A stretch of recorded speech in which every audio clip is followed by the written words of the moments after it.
The dog game is dying. Let's talk about the game first, not the dogs. It's the challenge of the wins, the competitive addiction, the thrill of the win, and the rewards of achievements. Losing only gives you the drive to come back. I learned to watch the winners, my motivation was there, my dedication was evident, now I'm a winner. The problem is the cheating to win, manipulating the truth, and then it's the all outliers. How is this sharing our achievements with liars, cheaters, and bullshitters? We have lost the historical value of the dog game. We can't decipher the real from the fake, the lost is the cost. So I salute these dogs of going hard kennels for all that you've given me in the game. Let's talk about pit bulls. The history, the breeding, the maintaining and feeding, and the controversies surrounding the great hunts. Come interact with the legends, and ask questions, and listen to their stories as we talk about kennels and dogs of the past and present.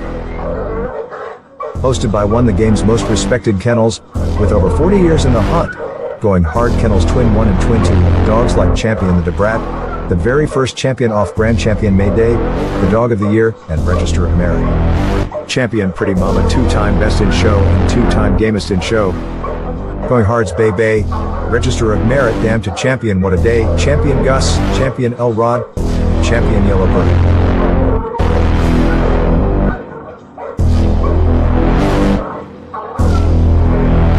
So pull up a seat, and let's talk dogs.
The dog game is dying.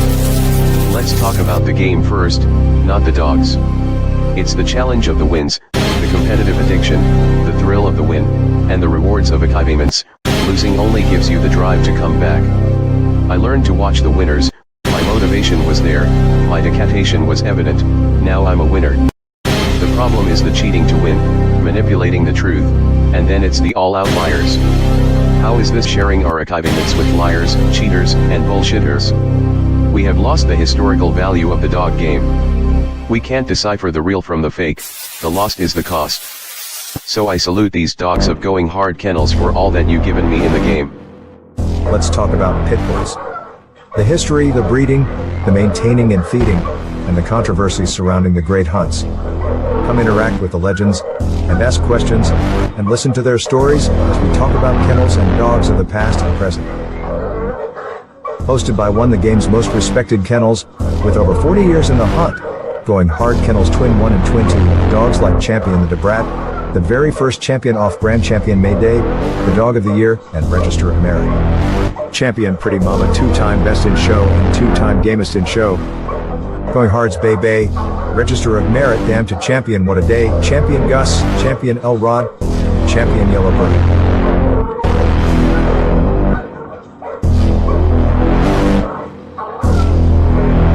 So pull up a seat, and let's talk dogs.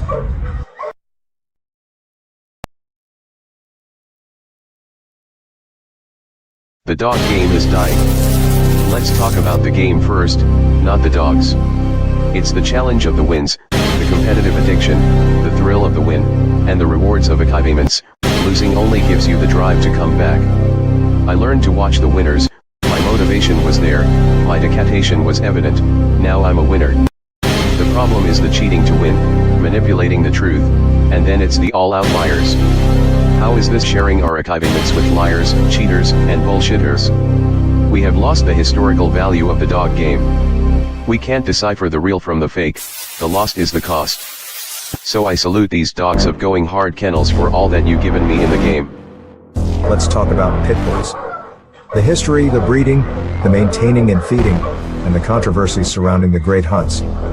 Come interact with the legends, and ask questions, and listen to their stories as we talk about kennels and dogs of the past and present. Hosted by one of the game's most respected kennels, with over 40 years in the hunt, going hard kennels Twin 1 and Twin 2, dogs like Champion the Debrat, the very first champion off-brand champion Mayday, the dog of the year, and Register of Merit. Champion Pretty Mama, two-time best in show and two-time gamest in show. Going hard's Bay Bay, Register of Merit, damn to Champion What a Day, Champion Gus, Champion Elrod, Champion Yellowbird.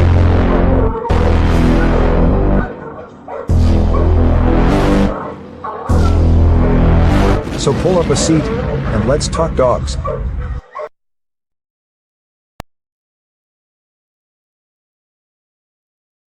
The dog game is dying.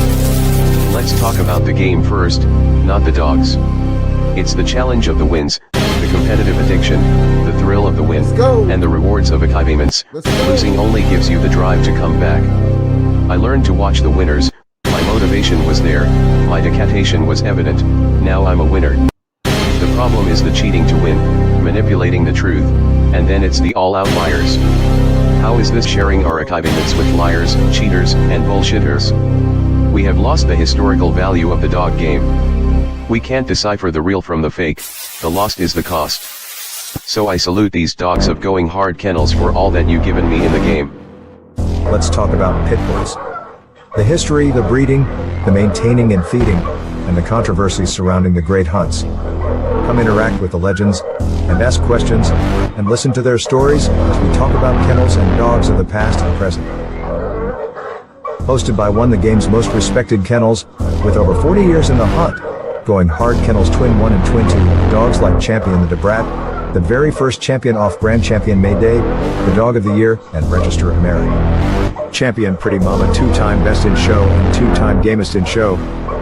Going hard's Bay Bay, Register of Merit, damn to Champion What a Day, Champion Gus, Champion Elrod, Champion Yellowbird.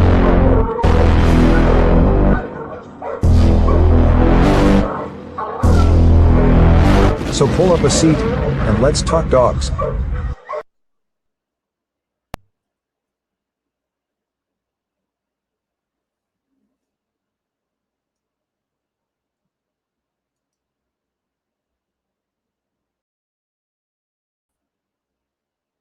What up? What up? Mic check. Can I get a mic check? Well, am I not showing up here?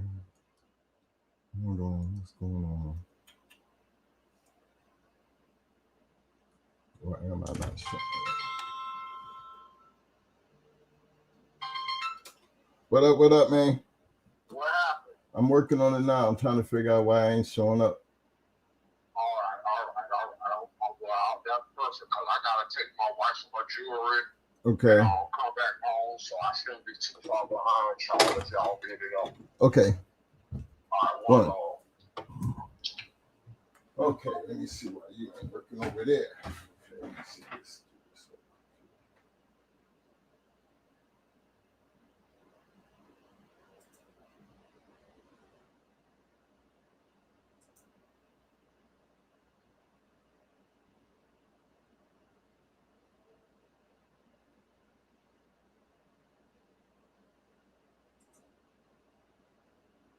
I don't know why I'm not showing up on the stage. Hold on. What's going on? What's going on?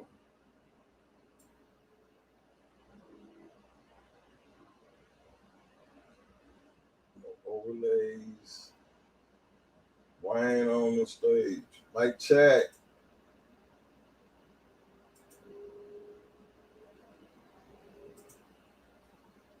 Can I get a mic check?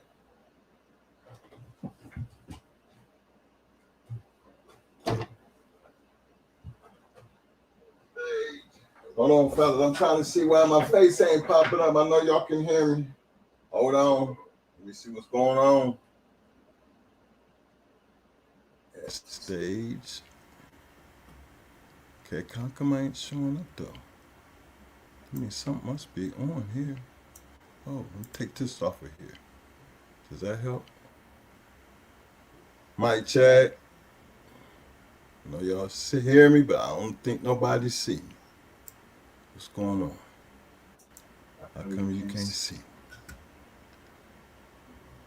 Yes, sir. Hold on, fellas. I'm trying to figure out why this thing don't let me show up here. I know I'm supposed to be up there. That ain't on. That's there. Why the hell ain't we up there?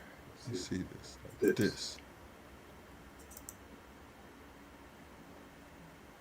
Did it show up like that? Still didn't show up. Well, let me see if I do this. The camera. That come on. Okay. I don't know why my thing won't come on. Hold on, the camera just went out. Okay, y'all see me? Okay, y'all can see me and shit. I don't know why my thing won't pop up and shit. I don't know why my thing won't pop up. So I guess I'm gonna have to do it like this. So I guess I'm gonna have to do it like this. What up, everybody? Y'all know what up, everybody? Yeah, y'all know what time it is. Yeah, it's been one of them days. Boy, is it hot. Hot Mic Friday, and boy, is it hot. Make sure y'all hit that like button. Make sure y'all hit that like button. Hey, man, let me see. Y'all make sure y'all hit that like button. Make sure y'all hit that like button. Subscribe. Yeah, it's been one of them kind of days today, fellas. Straight up and let you know that right now. Just gonna straight up and let you know that right now. Starting in late. Didn't get in here, my shit ain't acting right. I'm still here. Guess what? I'm still here. Get my shout outs right quick. Let me get my shout outs right quick. See who I got here right quick here. Let me see who I got here. Hey, big shout out to all my people out there on the back. Hey, big shout out to all my people out there on the back street. I ain't forgot y'all. Big shout out to my man, Mr. Skip Bell. I see you, fam. Bloodthirst #1, aka Happy 360 showing the love. What up, fam? Big shout out to my main man. Big shout out to my main man. One and only long-time supporter, Mr. David Morse in the house. What up, fam? Hard hit real. I see you, fam. Hard hit real. I see you, fam. That Bill Jr. What up, fam? Welcome to the Shark Tank, man. Chief Aboriginal in the house. What up, fam? Aboriginal in the house. What up, fam? Yo, man, Mr. Jason Clark. What up, fam? Big shout out to Mr. Jason. Here's 5. Big shout out to Mr. Jason. Here's 504. What up, bam? Hey man, I had to do the camera thing right quick because work out and find out why my things wasn't popping. Look here, man. Appreciate everybody for showing up on this Friday night. You know, didn't know if we was gonna make it or not. You know, trust me. I tried to get here quicker, but it just wasn't gonna happen. Then get in here and don't nothing act right. But then we're gonna keep this motherfucking party moving straight on because tonight. You know, I was gonna be talking about some. Mo was supposed to. He was running late on one of his calls. Come in. He was running late on one of his calls. I know y'all can just see me move around and everything. Hold on, let me get back to my one piece here because we're gonna be having some serious conversation. I don't want to shit. Let's see. Hold on, let me get this. Now y'all know we always running around here. I guess because we from the old school. I'm gonna blame it on that. When we be talking about don't talk about it, be about it. When we be talking about it, and maybe that go back. I mean, let's put it like this. And maybe that go back. Y'all read my description today. If y'all read my description today, I put a little something down, and I'm gonna just read it off to you. Phrase, don't talk about it. Phrase, don't talk about it. Be about it. It's a call to action and a principle that emphasizes the importance of action over words. Now we're gonna start right there. So, because this is basically when it comes down to bulldog, and I'm only, I'm gonna hit this disclaimer after I get done reading my definition. But again, I'm from the old school. Okay.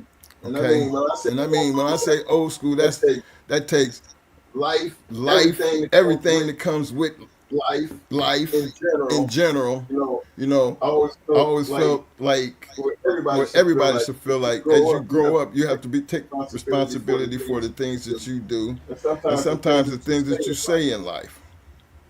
Well, if you live by a certain code in your lifetime. There's certain things that you are just stuck to. There's certain I owe that things that you are just stuck. Don't talk about it, be about it. Something I learned real early in life. I guess me and my brother, because we come from a family of 9. And one of the things that you couldn't do, at least around our house, is talk about doing something and don't get it done. My parents, they was real strict about that. And you were punished pretty hard about doing something, not doing something that you said you was gonna do. Whether it was coming in at the right time, taking out the trash. Any other responsibility. If you said you was going to do it, you had to stick to doing it.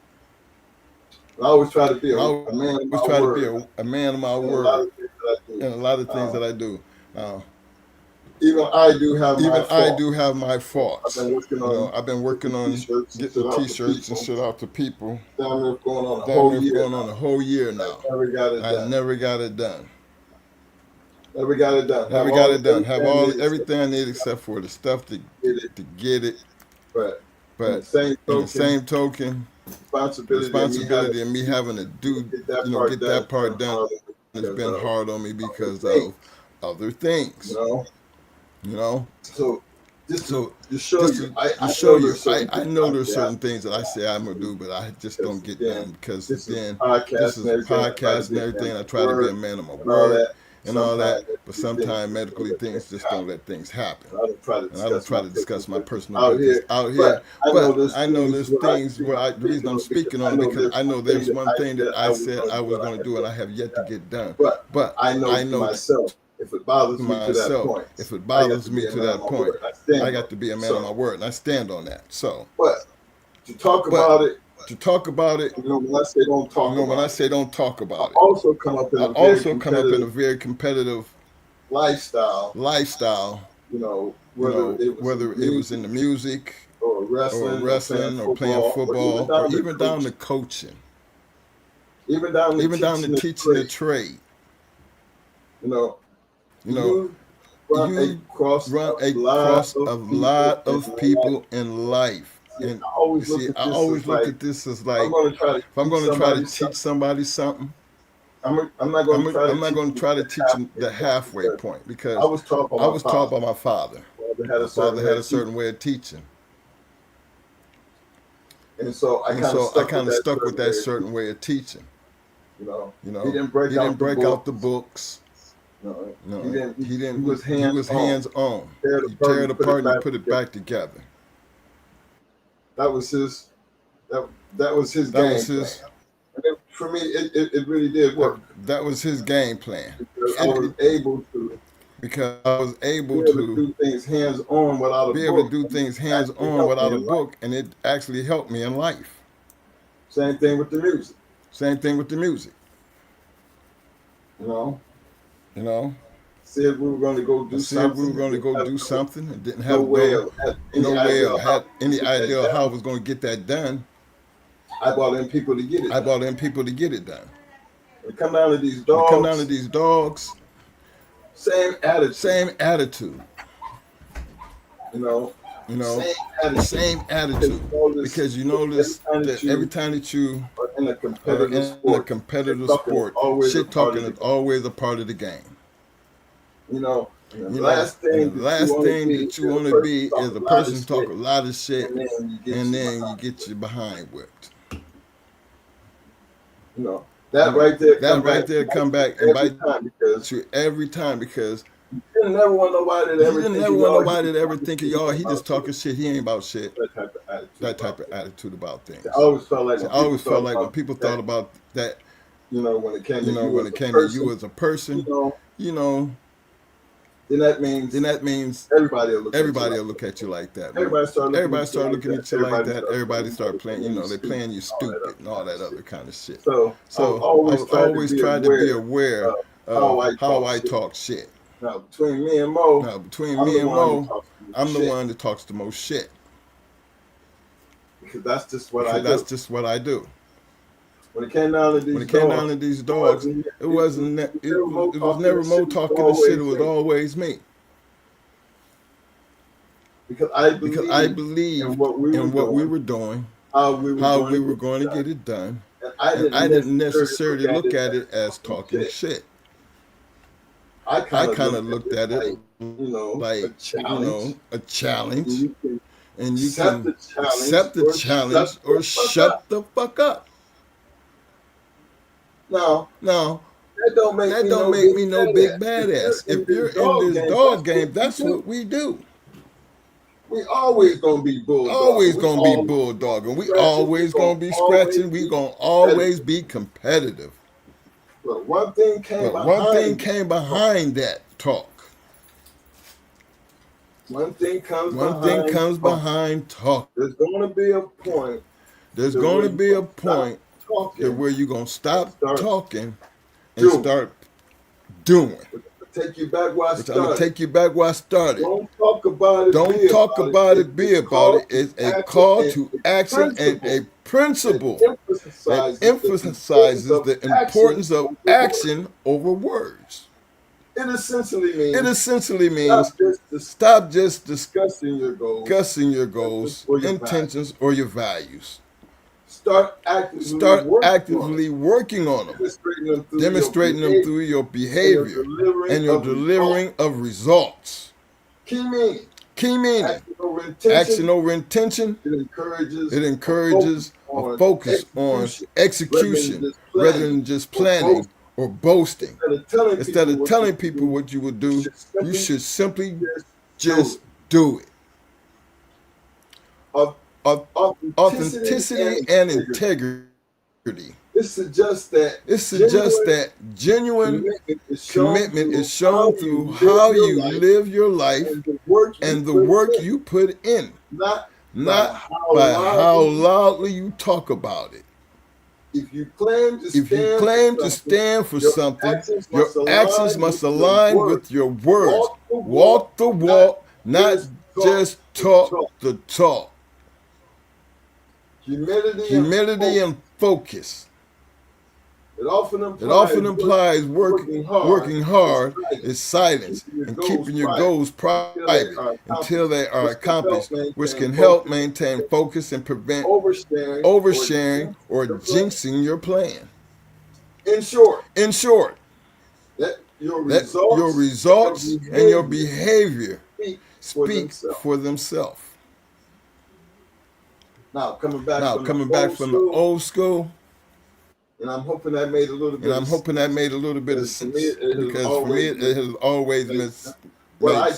What I did, I just Googled the term, and Google came back and just basically did the explanation for me. They pretty cold with us, and I didn't have no reason to change what it put out there, because it could pretty much put it out there better than I could. As far as getting people to understand what we actually mean. But I can associate it without the definition, simply because being in this dog game and being a part of it for so many years and meeting so many people, shit has always been a part of the game. It has. But so has masculine dogs in competition. Hold on. But so has. Hold on. Did I just? But that's the competition. I'm back. Is always going to be a part of any competitive thing that you find yourself trying to either defend or boast. I think if you're gonna talk about doing something, to the point to where you standing on it. It's going to come down to when the talking stop, the work will show up and speak for itself. And I think, for us, I'm not going to say I know we stood on every time that we said we was going to go do something. We were always put ourselves in that mind frame to make sure that we're going to bring the best product to the table, but all the best effort, and we're going to let it fall where it fall. Just be confident enough that we put all the work into it. Being competitive, I used to wrestle, and I swear to you, week to week, I done told you how many pounds we used to lose by week to week. Never wanted to disappoint the team. Never wanted to give up no extra points because I couldn't make weight. Did what I had to do just to make weight. I wasn't into letting other people down. Now, Mo felt probably the same way dealing with these dogs, because remember, Mo was a wrestler too. Even over here, we both have our separate jobs, but it was his responsibility to make sure he covered my shit talking. That's where we had to work. Hand in hand. I'm banking on Mo. Everybody else rolling with us. They might be banking on us. But between me and him, I'm banking on him. And I know he gonna put in and he gonna do what he need to do. And between him and KP and the rest of the crew, we felt like I had every reason, every right to say the shit that I was saying. So sometimes that might seem like I'm kind of conceited or shit, but I ain't never known too many dog men that didn't talk shit about their dogs. I never thought they were being conceited. I've seen people talk shit about their dogs and be right there and looking dead in the face and call weights on them. You talking about? Let's see if you really about that life. Then what you got over there? We're gonna wake up. And let's see if we can run in the smell of coffee. Moto made this clear plenty of times. You got to respect the man that's standing over there in the other corner. You got to respect that man. And I'm a true believer in that because I do enough shit talking. Hey, y'all say I got a little. Let me see something right quick. Y'all say I got a little feedback on the audio. Let me see. What I got? Hold on, let me take care of this feedback right quick.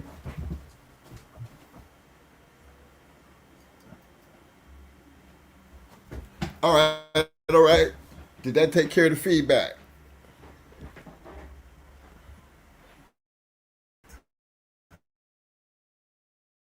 Hey, give me a thumbs up if that took care of the feedback. I think I had the other mic on. Let me see. What time is it? What time we got? Hey, y'all still hear that echo? Is it hey, just give me a thumb up. Let me know it's all good. All right, 3 Dog, I'm working on it, man. I'm working on it. Hey, did that take care of it? Can y'all see it? Do it still sound like that?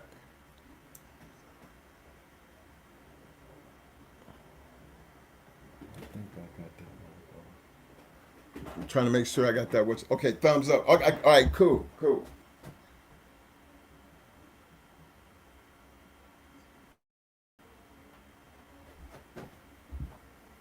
All right. Hey, now, did y'all hear?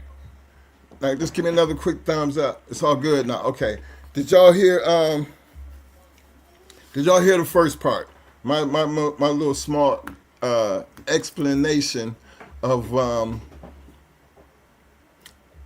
don't talk about it, be about it. Because I think that's important, you know, for if we're gonna sit here and be talking about these dogs and how people talk shit. Okay, I come from that old school of where the talking shit was just part of the game. It was also necessary, because you're not gonna get nowhere if you're just sitting up there just looking. I felt like you got to, if you're gonna be a part of something, get involved in it. And then at that point you're all in. Y'all see it all the time. Whether it be the boxing or basketball, everybody gonna talk shit. Bulldog gang, it's some of the greatest bullshitters you ever want to see in your life. But the thing about the bullshit journey, it related and most of the time created the real shit. And see, it's about the real shit to where you're going to find all your answers at. When you stop talking and start trying to be about what you're talking about, and to the degree that you have talked enough shit that now it's time to show what you're talking about, there's a degree into where how serious are you trying to be about that talk? Because your work gonna prove itself. That's why I was talking about, whether it's confirmation running up a wall, the box, wrestling, boxing, your product, as far as work-wise, was always going to be shown in your performance. Hold on 1 second here.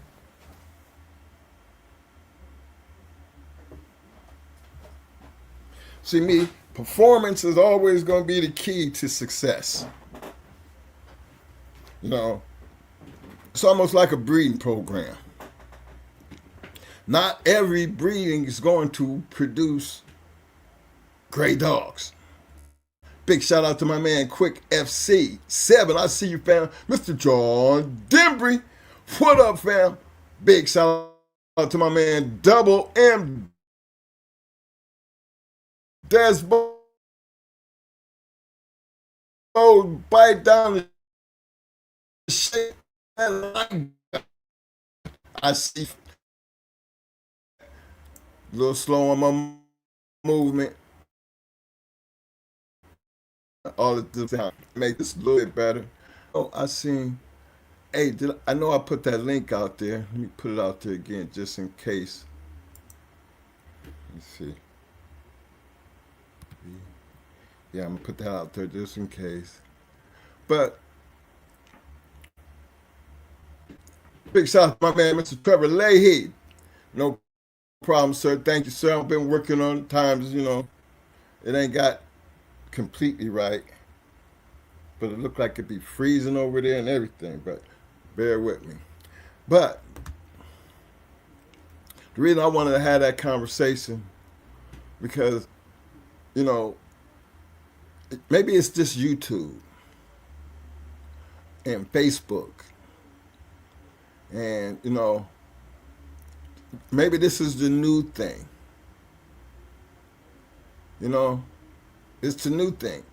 I'm not sure, because I'm not familiar with the new thing, but I'm doing my best to try to familiar with myself with what they're calling, new. But in the same token, I'm not that old to where I don't understand, there's just certain basics to any type of activity, whether you're doing business, there's certain things you got to be able to do in business.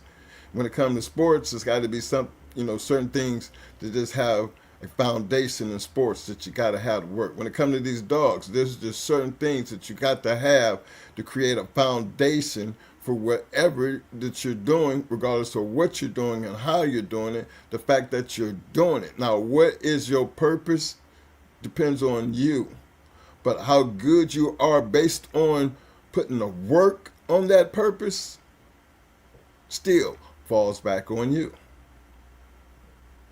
So when you're doing a lot of talking and not a lot of doing, that part right there has never been something that, bought respect. At no point in my life, and I got into a lot of shit in life, done a lot of things. But I tried to have the same enthusiasm in each activity. I mean, I never tried to do, I tried to love the dogs as much as I love the music, as much as I love my business, as much as I love my family, because those are things that you have to put in work to be able to maintain, a happy whatever that you're doing. The more you know, the better you are, the easier things will go. I always felt like that part of my life consisted of me, the person. This is who I'm going to be. I mean, that's not something that I could sit here and tell you that somebody gave me a book. It became it started early in my life as far as learning as a kid, not really understanding why, mom and dad was stuck on it the way they were, to really, as I got older, I kind of understood. The military really helped me understand it, being a Marine, simply because it was all about discipline. Because when you're being trained, when it comes down to being disciplined, based on the way they did it, they broke you all the way down. If you ain't never ran 10 miles with, 50 pounds of shit on your back, guess what? You can tell yourself all day you're going to do it until you start doing it. And realize just how hard it is to do.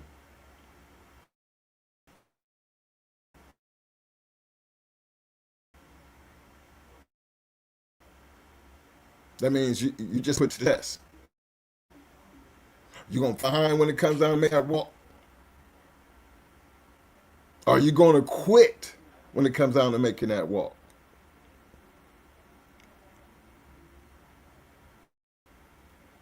See, I could talk that shit back then because I was able to make that walk at 135 pounds. Remember, when I went into the service, I weighed 105 pounds. When I come out that sun gun, I would think I was close, pushing 130, almost 140. Because I was disciplined. And what that discipline, what it brought to my table is there was anything that I had never done, and chose to do, if I put my mind to it, I can do it. And that's how you kind of feel, it made me big-headed. Yeah. Being confident in myself. Being confident in the work that I put in and appreciative of my accomplishments. Because I was willing to put in the work. See, that's what the Marines did for me. They made me do things that I never thought I could do. They made me overcome things that I was never, ever would have thought I would have found myself in these situations to where I would have to figure my way out. Be disciplined enough to find a way out. See, when you got into these bulldogs, there was a whole lot of shit to come with these dogs. Whole lot of shit that came with these dogs. Prior to getting into these bulldogs, I was still the same guy. I was still loud and wild. Still taking care of my business. As a young man. But where did reality come back at? Reality shocks you when you jump into something you ain't never done before. Just like the military shit. Remember, that was something I've never done before. These bulldogs, again, something we had never done before. And think about all the mistakes, just like the military. I mean, you get 3 meals a day. They put you in, they tell you how to protect yourself. You're going to understand why you out here doing what you're doing. All aspects of the law, and all aspects of understanding everything that came with being a United States Marine. That was their job. Back in my time, I think it was 13 weeks. And hell yeah, it was something that was, for me, it was hard as hell. People yelling and screaming and all kind of crazy shit. So yeah, we always look at that as an honor to call yourself a Marine. But let's talk about the dog man. Where does the honor at when you become a dog man? See, that's the part that part right there. I'm just telling you, I lost traction in the dog man of the now compared to the dog man of yesterday. And I know we always talk about purpose. Okay, the dogs is what makes the purpose. It depends on what you choose to do with the dog makes the purpose. Whether you're hog hunting, running up a wall. To me, all that's based on purpose, but it does not take away from the fact of the work. Regardless of whatever your damn purpose is, you still gonna have to put in the work.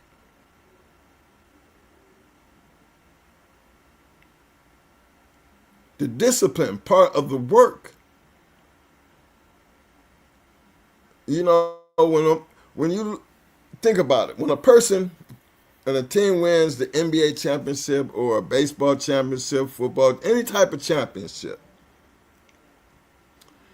you see all the big trophy ceremony and the roses and the people cheering and the parades, and depending on what it is, and you be on cloud 9.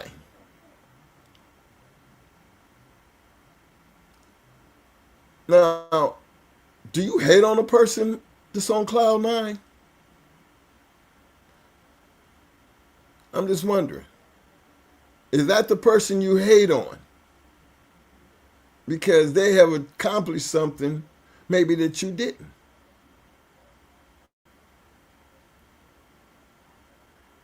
Yeah, maybe they can sit back and when they ask them a question about, how does it feel? And they tell you about all the work that they put in, how long and how many times they dreamed about making it to this point and look to go get more?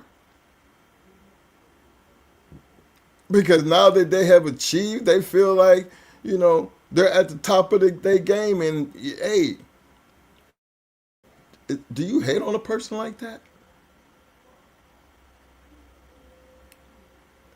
I always may have talked a lot of shit, in our dog game. But I mean, I didn't talk about people. I literally talked about, the person, you got all this stuff going on for yourself. Hey, can I get a shot? What was wrong with them? I mean, is that something to hate on? Because I was always quick to tell somebody, don't talk about it, be about it. Bring what you got. I can fade whatever it is. We had enough dogs and knew enough people that we covered pretty much. If you said we're going to take care of that, it's for the love of the sport. It was for the love of the game.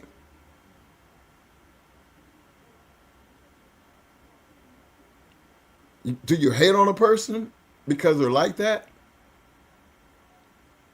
Well, you can't really hate on them when they're putting in the work. Because they might have talked a whole lot of shit. Floyd talked a whole lot of shit. Floyd Mayweather talked a whole lot of shit. There's a lot of boxers out there that talk a whole lot of shit. But as long as they whooping your ass, right? At some point,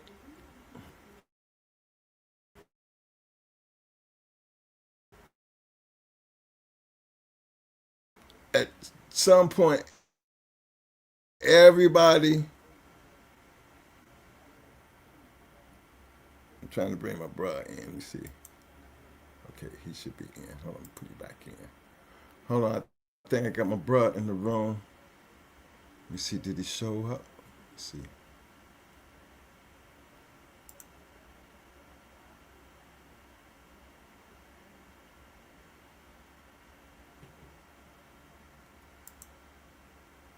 I'm trying to get you in, Bakari. Hold on, bro. I don't know why it's not doing it. You should be in the room by now, bro. Let me see.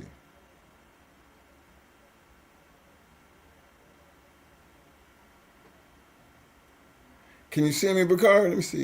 I don't see I see you in there. Why is it doing that? Okay, you can hear me, right? Yep. You there? Yeah, I'm here. Okay. I don't know why it won't let you come up on the thing, though. You on the screen? I'm saying I'm back here. I can hear you. I just can't see the screen thing. But I got you on stage, bro. I think I got you on stage. It says you're on stage. Let me see what I'm doing wrong here. I got you on stage and it don't show me. I cannot see you. Hey, can y'all hear Bakari? I'm saying, can they hear me? Can they, give me a thumb can they hear me? I don't know why this thing's crazy today. Hold on, I'm trying to see if they can hear you. Let me see.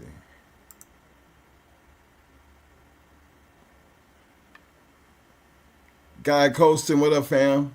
And St. Honey Badger, Okay. what up, man? Okay, so Yep, Skip said he can hear me. All right, bet. We good. Yep. Yeah. I appreciate you coming through, bro. I hate that this shit is acting like this today, but I'm just gonna roll with it like this because I have no idea how to be trying to fix it. Yeah, ma'am just sent me the link. I see you've been up here for a minute. Yeah. I seen Ram was in there for a minute, so I don't know if he was still in there. I can check just to make sure he didn't pop out. Yeah, but I'll pick him up when he come back. What up, bro? Now you know what I'm talking about tonight, right? What we talking about? Did you catch what I was talking about? No, I was waiting. I just got the link. Okay, what I was talking about tonight is, that little saying, "Don't talk about it, be about it." Okay. And I was kind of giving them a little quick insight. Back on in the day, that meant a lot for us because Oh, I felt like everything. talking shit has always been a part of the dog game. I Facts. mean, big arguments, y'all, everything, but it always led to something. You know what I mean? At least we wasn't just talking because sometimes it led to things, right? Great Right. matchups.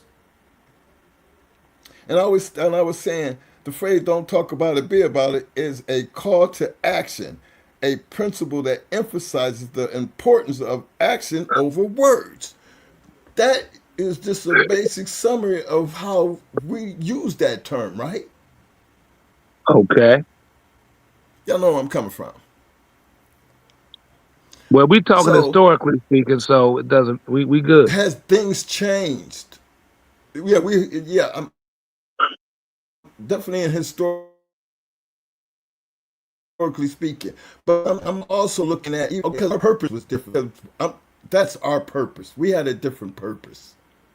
I can't tell you what this new purpose is like simply because I'm just now getting, a little bit in, pretty much involved in it. You just see, who's gonna put in the work, who's gonna, we took it serious over here. How serious is it over here? I've never been over here, but now that I'm over here, I like to keep that part, regardless of whatever your purpose is, as long as you're putting in the work, you know, your work gonna always, be, the height of all your talk. Cause ain't Right. nothing crazier than talking a bunch of shit and then being about that talk by, based on the work that you put in. I'm gonna beat your ass. You just talking and I beat your ass. That means I wasn't playing, don't it? All day. Right? All day. I mean, you don't really have to. But You don't has have to beat times a motherfucker ass either. Just showing up. Yeah, just showing up. You know, because you don't never. just You don't right. know if you're gonna win or lose it. It's just showing up. Right. Hey, well, again, the purpose of this conversation is at least, like you said, I'm gonna talk shit or you gonna talk shit. At least show up. At least you're there. Now the outcome, that's what though to me that was the highlight of talking shit would be the outcome. What does it look like when all the work has been said and done? Because now we're going to get truth out the matter. You get to put closure on the talking shit part. Whether it be a football game, boxing, remember, all these things lead to closure. Because I ain't never seen, for me, I've never seen people who talked a lot of shit and never did nothing. As far as never did nothing. Not in the game that I came from. I was around a whole lot of people, and Journey, if you was talking shit, you pretty much gonna get called out by somebody. You know, and it's been like that all my life. Whether you play ball, basketball, I think talking shit is a part of competition. Period. But do you are we getting to the point where we do a whole lot of talking with nothing to show for what you're talking about? Now, Bach, you've been in this game a lot of you were, you didn't turn your collar down to too much. Remember, we damn near running the same circle. So Right. just knowing if you run to certain people we was hanging around, we almost all of us thought the same way. Well, I really didn't do Pretty no much talking. acted the same way. I didn't do no talking. Me personally. I Okay. mean, because it was never a time that I was inside the pit, so really it wasn't nothing for me to say. I just let the dogs do it. You know what I'm saying? Right, So at the right. end of the day, when a motherfucker picking their shit up, finished or paired out, that was enough. I didn't really. You know, the people, the people there who see and witness things gonna be the ones talking about it far after you get out that motherfucker. You know what I mean? So if you go in that win, lose, or draw, and you show to be you know, a competitor, people gonna talk about you either way. But a lot of people did a lot of talking, but it didn't mean they dogs were shit. You know what I'm saying? So the dogs at the end of the day, that's all they was gonna settle any score that was needed to be had, you know.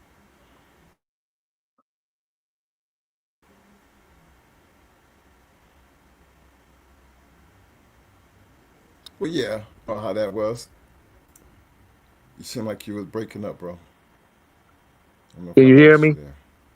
But yeah, but yeah, I can hear you now. But again, you've been around enough to see how the talking shit part go. We all talk shit. Now, I don't Oh, know, it's plenty of talk. from Plenty of shit talk. McNasty, pretty much everybody. Right, that's just talking, right? Right. But that's pretty much how we pretty much lined up shit. That's pretty much how Oh, we got shit lined up to. hold 1 second. Let me come in. Let me get a And we better go in the connection. talking shit aspect of the game is when you call out weights. Hey, yo, I'm gonna come back in. I'm gonna go out and okay. come back in and get a better connection. I'll be right back. But fellas, you got to understand where I'm coming from here. Okay, cool. I do not know why my show is not looking like that show there. But I'm still putting this stuff up here because my screen don't look nothing about like what's going on over there. But that's okay. But fellas, the reason I had this, wanted to have this because I'm like,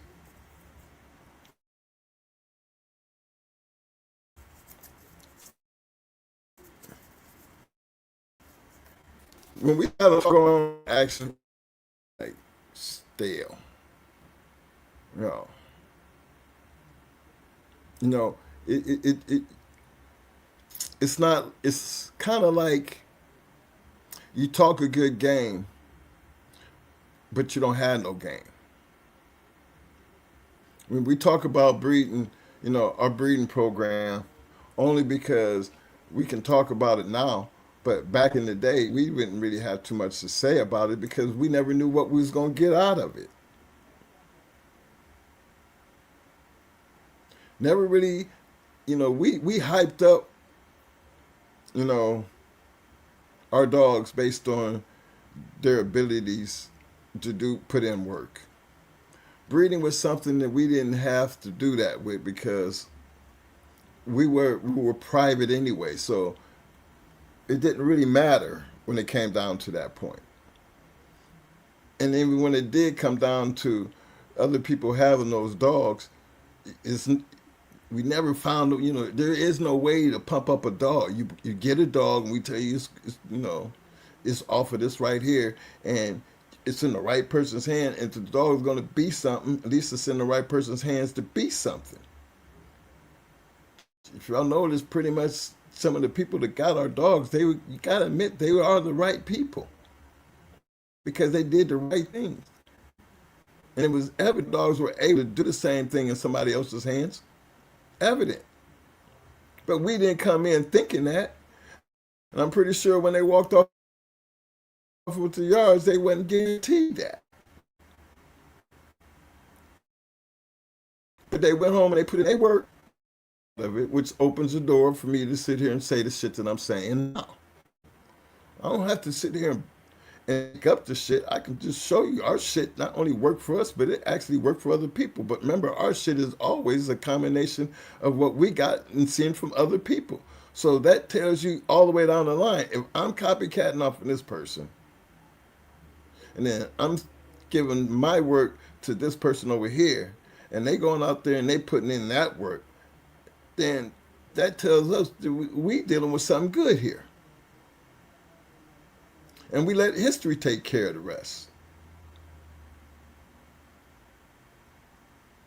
I can sit here and talk about it now, but in the process and at the time that these things was happening, being we wasn't public, the only way people could even come and say, Twin, I want to get a puppy, they would have to be somebody, worthy of giving a puppy to or giving a dog to.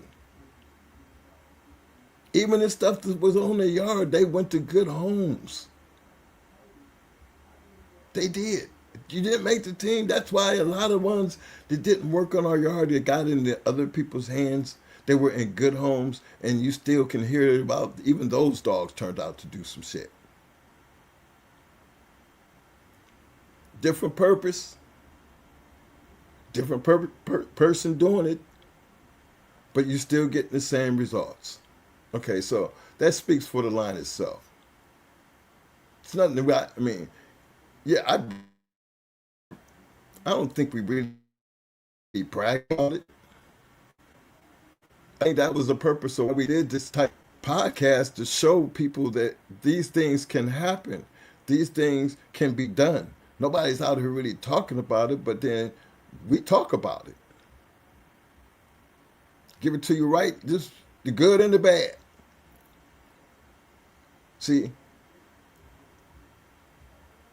it's important for me to get that point across, only because,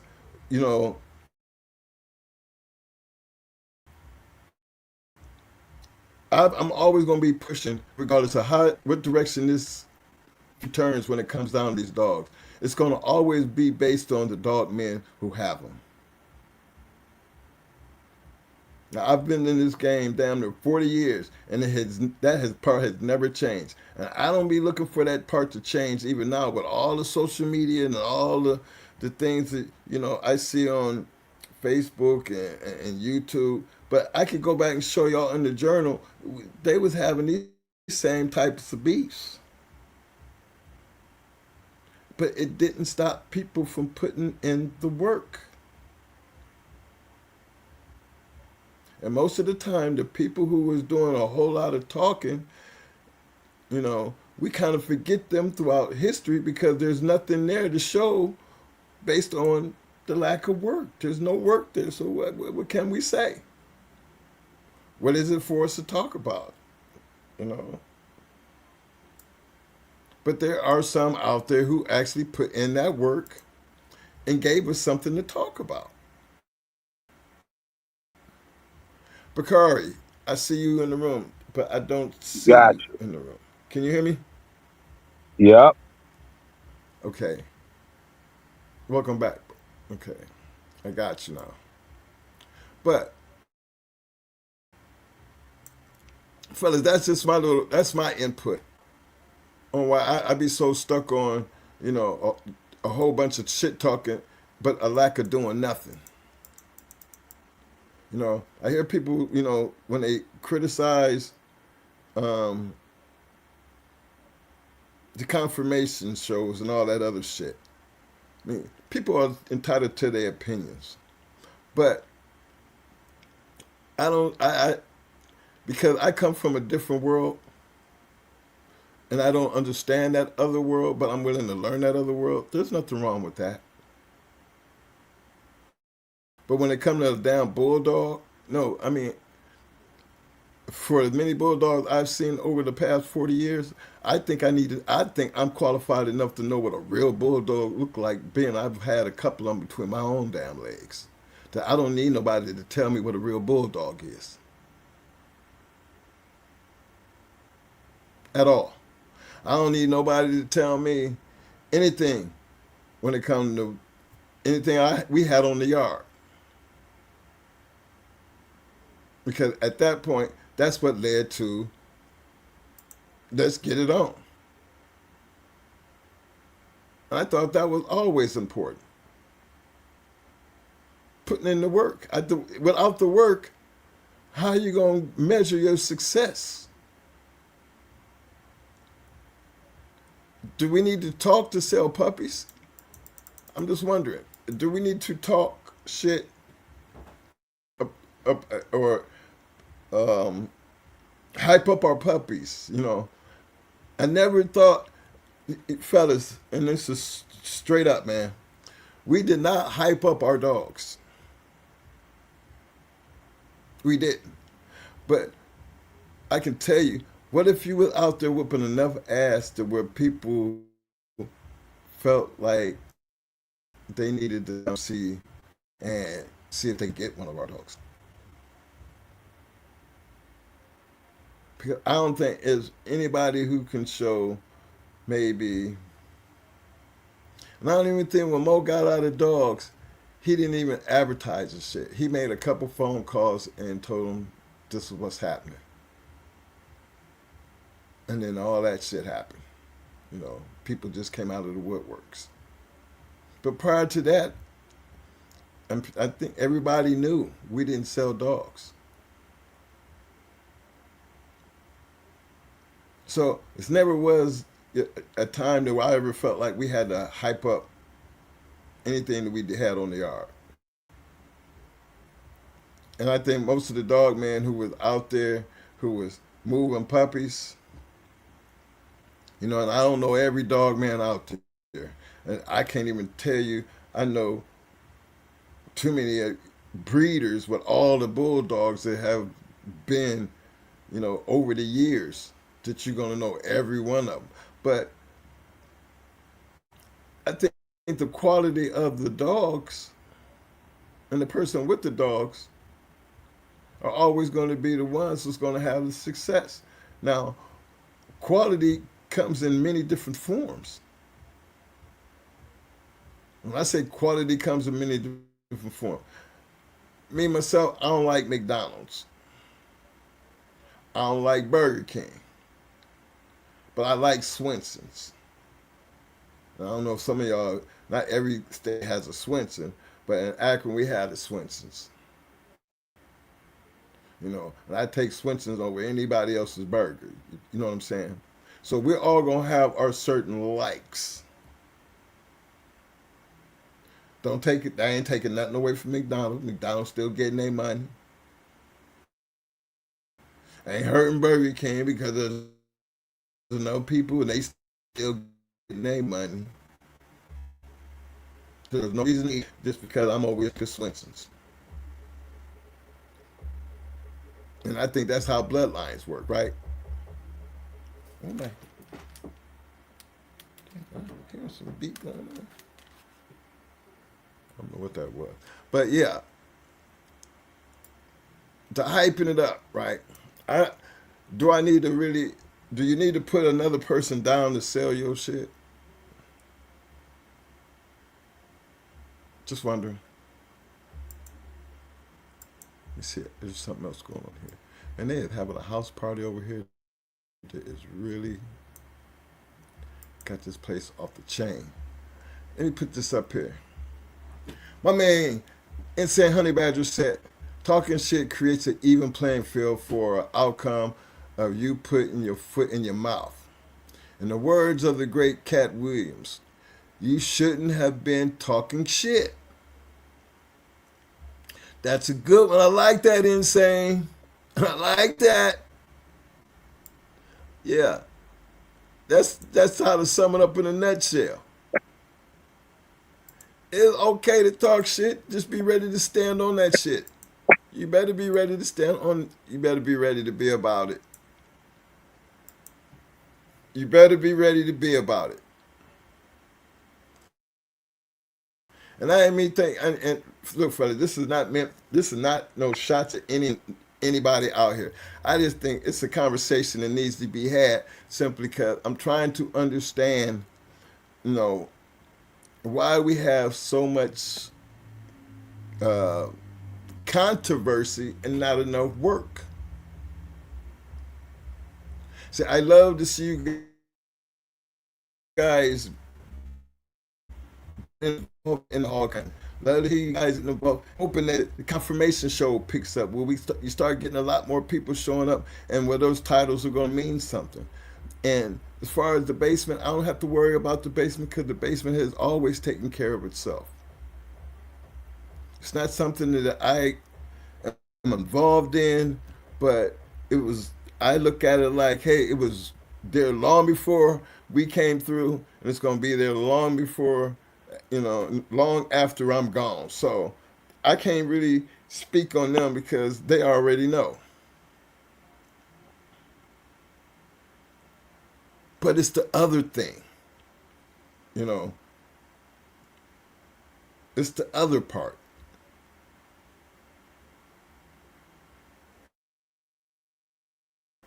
How many are really out here willing to put in work? Has he got to the point to where have so many great kennels, got great dogs? Because in order, what I know y'all say, and we got a whole list of great dogs, and we might have our different versions of who we like the best out of these dogs, but then there's got to be they all got. I mean, a great dog, regardless of who we pick, they're going to have something in common. They're going to have some type of success behind whatever it is that their name is attached to that makes us say, yeah, that was a great dog, or yeah, that was a good dog. And we got so many of them in the history of these dogs that, hey, that's not even up for a question mark. You know what I mean? It's evident we're gonna have our different opinions of who is the great dog. Hey, Bach, I hear you, bro, but you're not coming in where I can hear you. You ain't. I haven't said I nothing. hope You you can't can hear hear me. me. I haven't said anything. You haven't Oh, answered. I'm sorry, bro. I'm sorry, because you can jump in here and you the man at any point in No, time. You I, know I you mean, can I'm jump I'm in here just because you kind of know where I'm going with. no. I mean, you made your point Yeah. already. I mean, at this point, I mean, I think everybody in here knows what you're talking about. You know, what I mean, no disrespect. I think they heard you like 20 minutes ago. I think Okay. anybody So don't know what you meant by now. Then I mean, you know, what I mean, okay.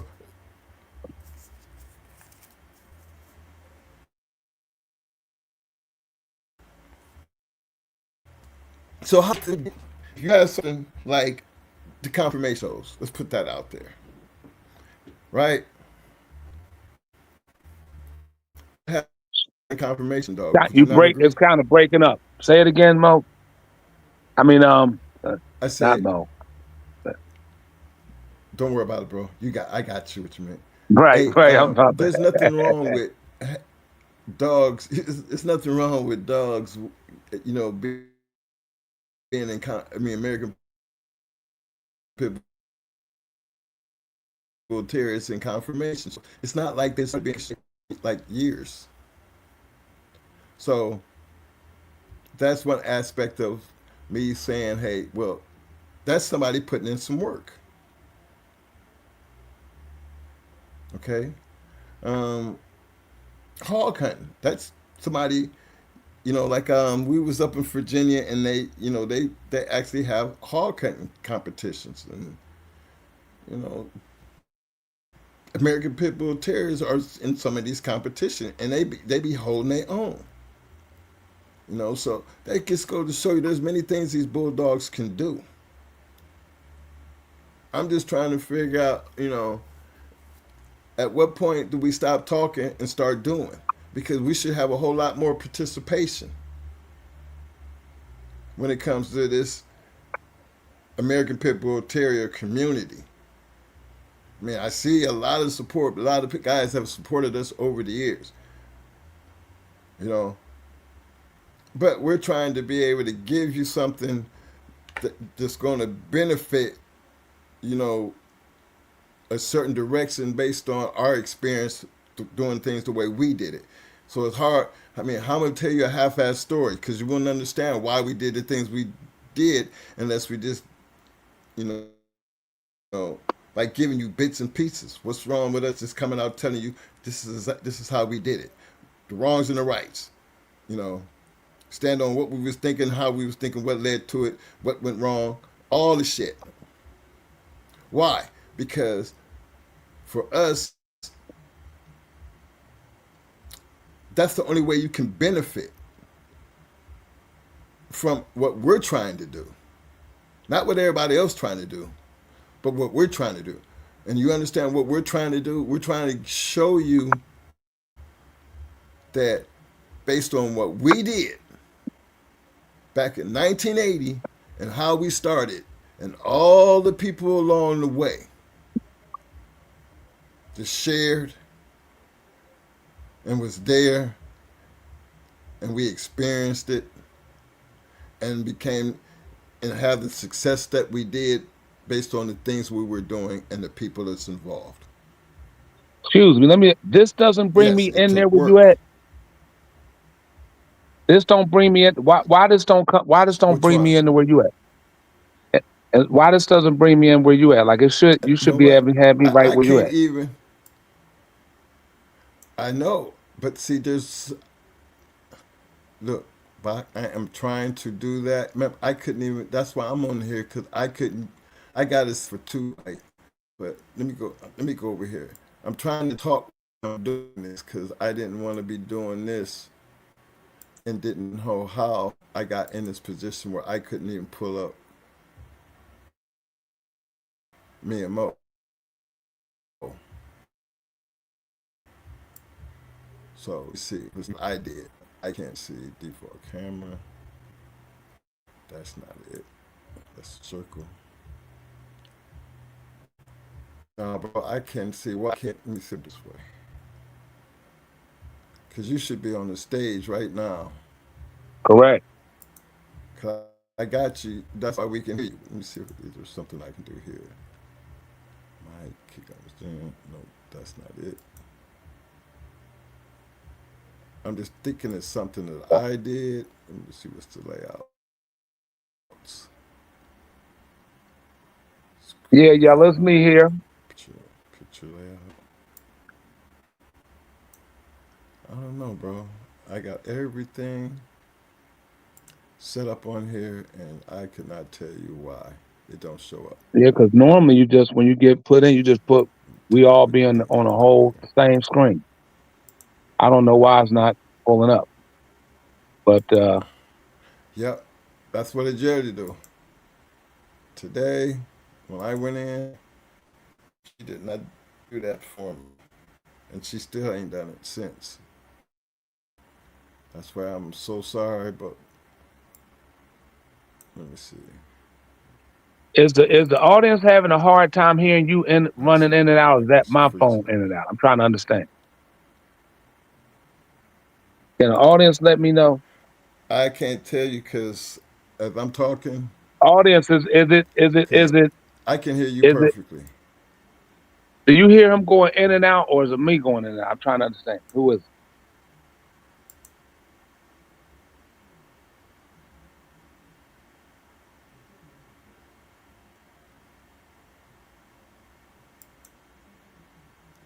Let me see. Oh, it Hey, is shout what out it to my is, man brother Skip. Yellow. Yellow one, I see you, fam.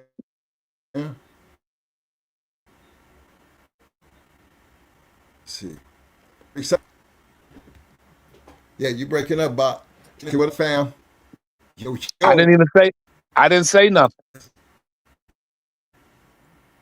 Let me It's see. your phone messing up. It's your joint messing Now, up. is it me going in and out, did they say, Bob? Yeah, that's you. That's you joint going in and out. I don't know. You got a bad feed. Oh, it is Shout what out it to my is, man brother Skip. Yellow. Let's see. Yellow one, I see you, fam. You said, so that's me going in and out, Bob? Correct.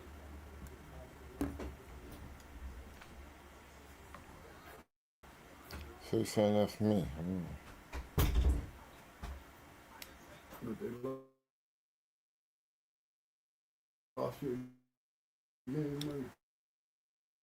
Yeah, look, man, it wouldn't even let me get nobody on the screen. It's just, I don't know if I need to log out or come back in or look at You this. might need to do that, Mike.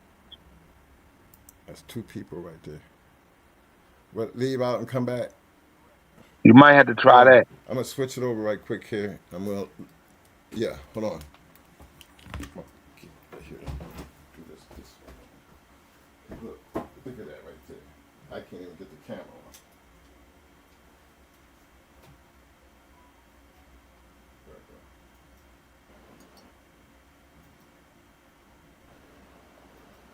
All right, y'all. I'm hoping y'all can hear me. I'm supposed to be on the stage and ain't nothing going on the stage. Let me see. Let me put this here like this. That's there. That's there.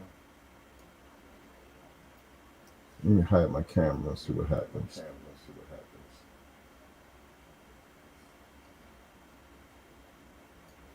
I have no idea. Background is off.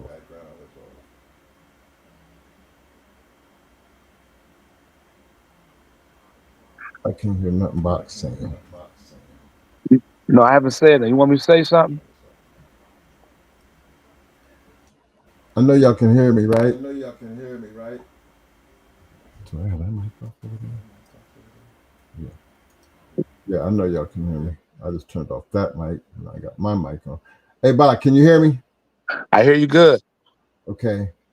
Let me try to figure out what to do here. I don't know how to get this sign thing off of here. Brother Insane Honey Badger. I see what you wrote. Basically not respecting the champion as a grand champion. I don't know about nothing, in present day, but shit. It was hard getting a goddamn champion back in the day going against top competition. That shit wasn't easy. Grand champions was good, but shit. You going against high level competition, you get a champion. That was still something to be quite proud of. I don't know too many people ain't proud of a champion. You know what I'm saying? Grand champions was really hard to make, especially when you're going against top competition and not picking and choosing shit. You know what I mean? But that would be kind of a high criteria to make when that motherfucking champion don't mean nothing no more. But Right. maybe you saying for those in the certain hookups that ain't really, winning to top competition to get it, brother, I'll be concurring with you. But shit, you going in the top competition to make champion. That was a good feat to make, man. You know what I'm saying? So Bro. yeah. I mean, champion, just to have a champion, Okay, no, I heard him. He said it's easy as fuck now. Oh. Well, that ain't a good thing, Insane. That ain't a good thing at all. You know what I mean? Shit.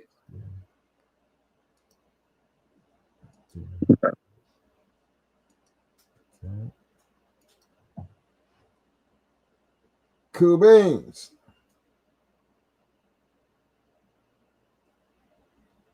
Okay, let's see. Show names. On the corners. I can't see what the heck I'm doing wrong here. Say it ain't so insane. It ain't that easy. Come on, man. God damn.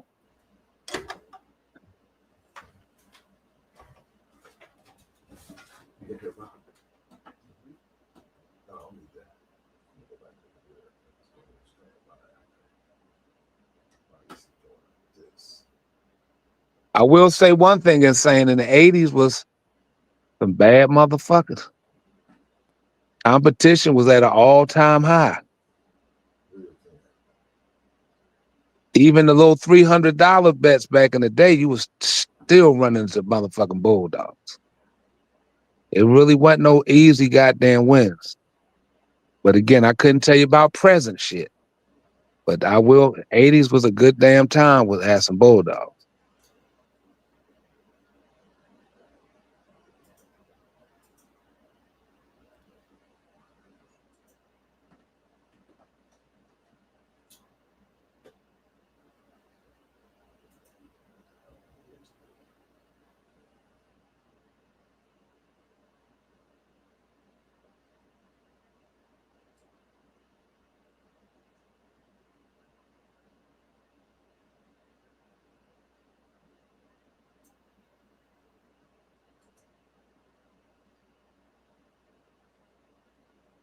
Yeah.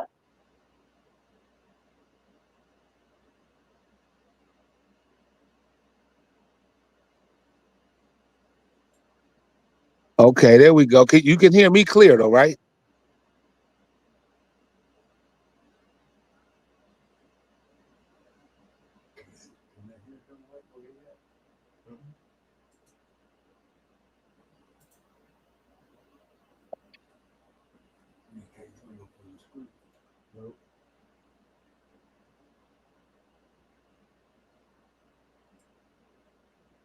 Meat will help. I mean, me personally, I mean, a lot of times, like, let's just say back in the day, a person, let's just say you was hollering out a 34, for instance.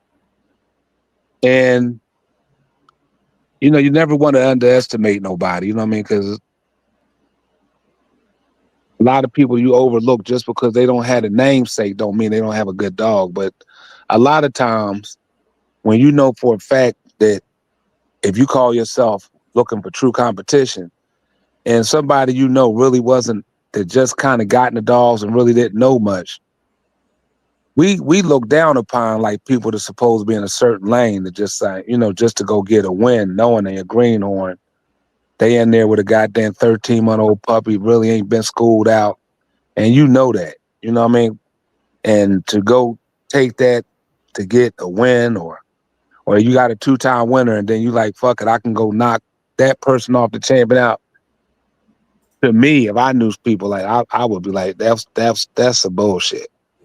You know what I'm saying? But when you're not picking and choosing and you really looking for the highest competition, that was really the part of it, because anybody can make a champion, a grand champion, if you picking and choosing motherfuckers.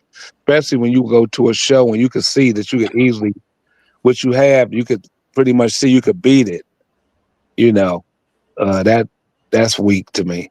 But the whole fun of it, because nobody became rich off, unless, you know, I ain't gonna say not nobody. Some people were betting at a very high rate and winning, they could make some money. But for the most part, nobody was really doing to become no fucking millionaire, fucking matching dogs. It was pretty much for the competition. And if a person lost sight of that, that shit was weak to me. So who you beat, to me, was more important than your title.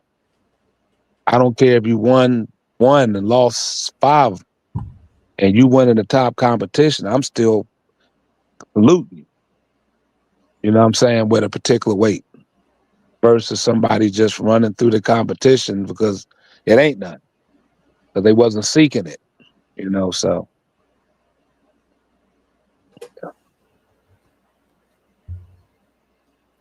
See, I can't get both. I don't know why I can't get you up here, but because it won't let me put my little emblems up there. I see everything. No, it's fine. Yeah, I hear you clear. Like, they don't need a facial recognition. We straight right here. Okay. We good. You clear. I think I'm coming in clear. So, but well, like you were saying about competition back then, I mean, you said the twins didn't beat nobody and act like they beat Fat Bill. Hilarious. No, never act like I beat Fat Bill, because if I beat Fat Bill, you would know about it. You know? But 3 dogs, being that you made that comment, I bet y'all beating more people than you have.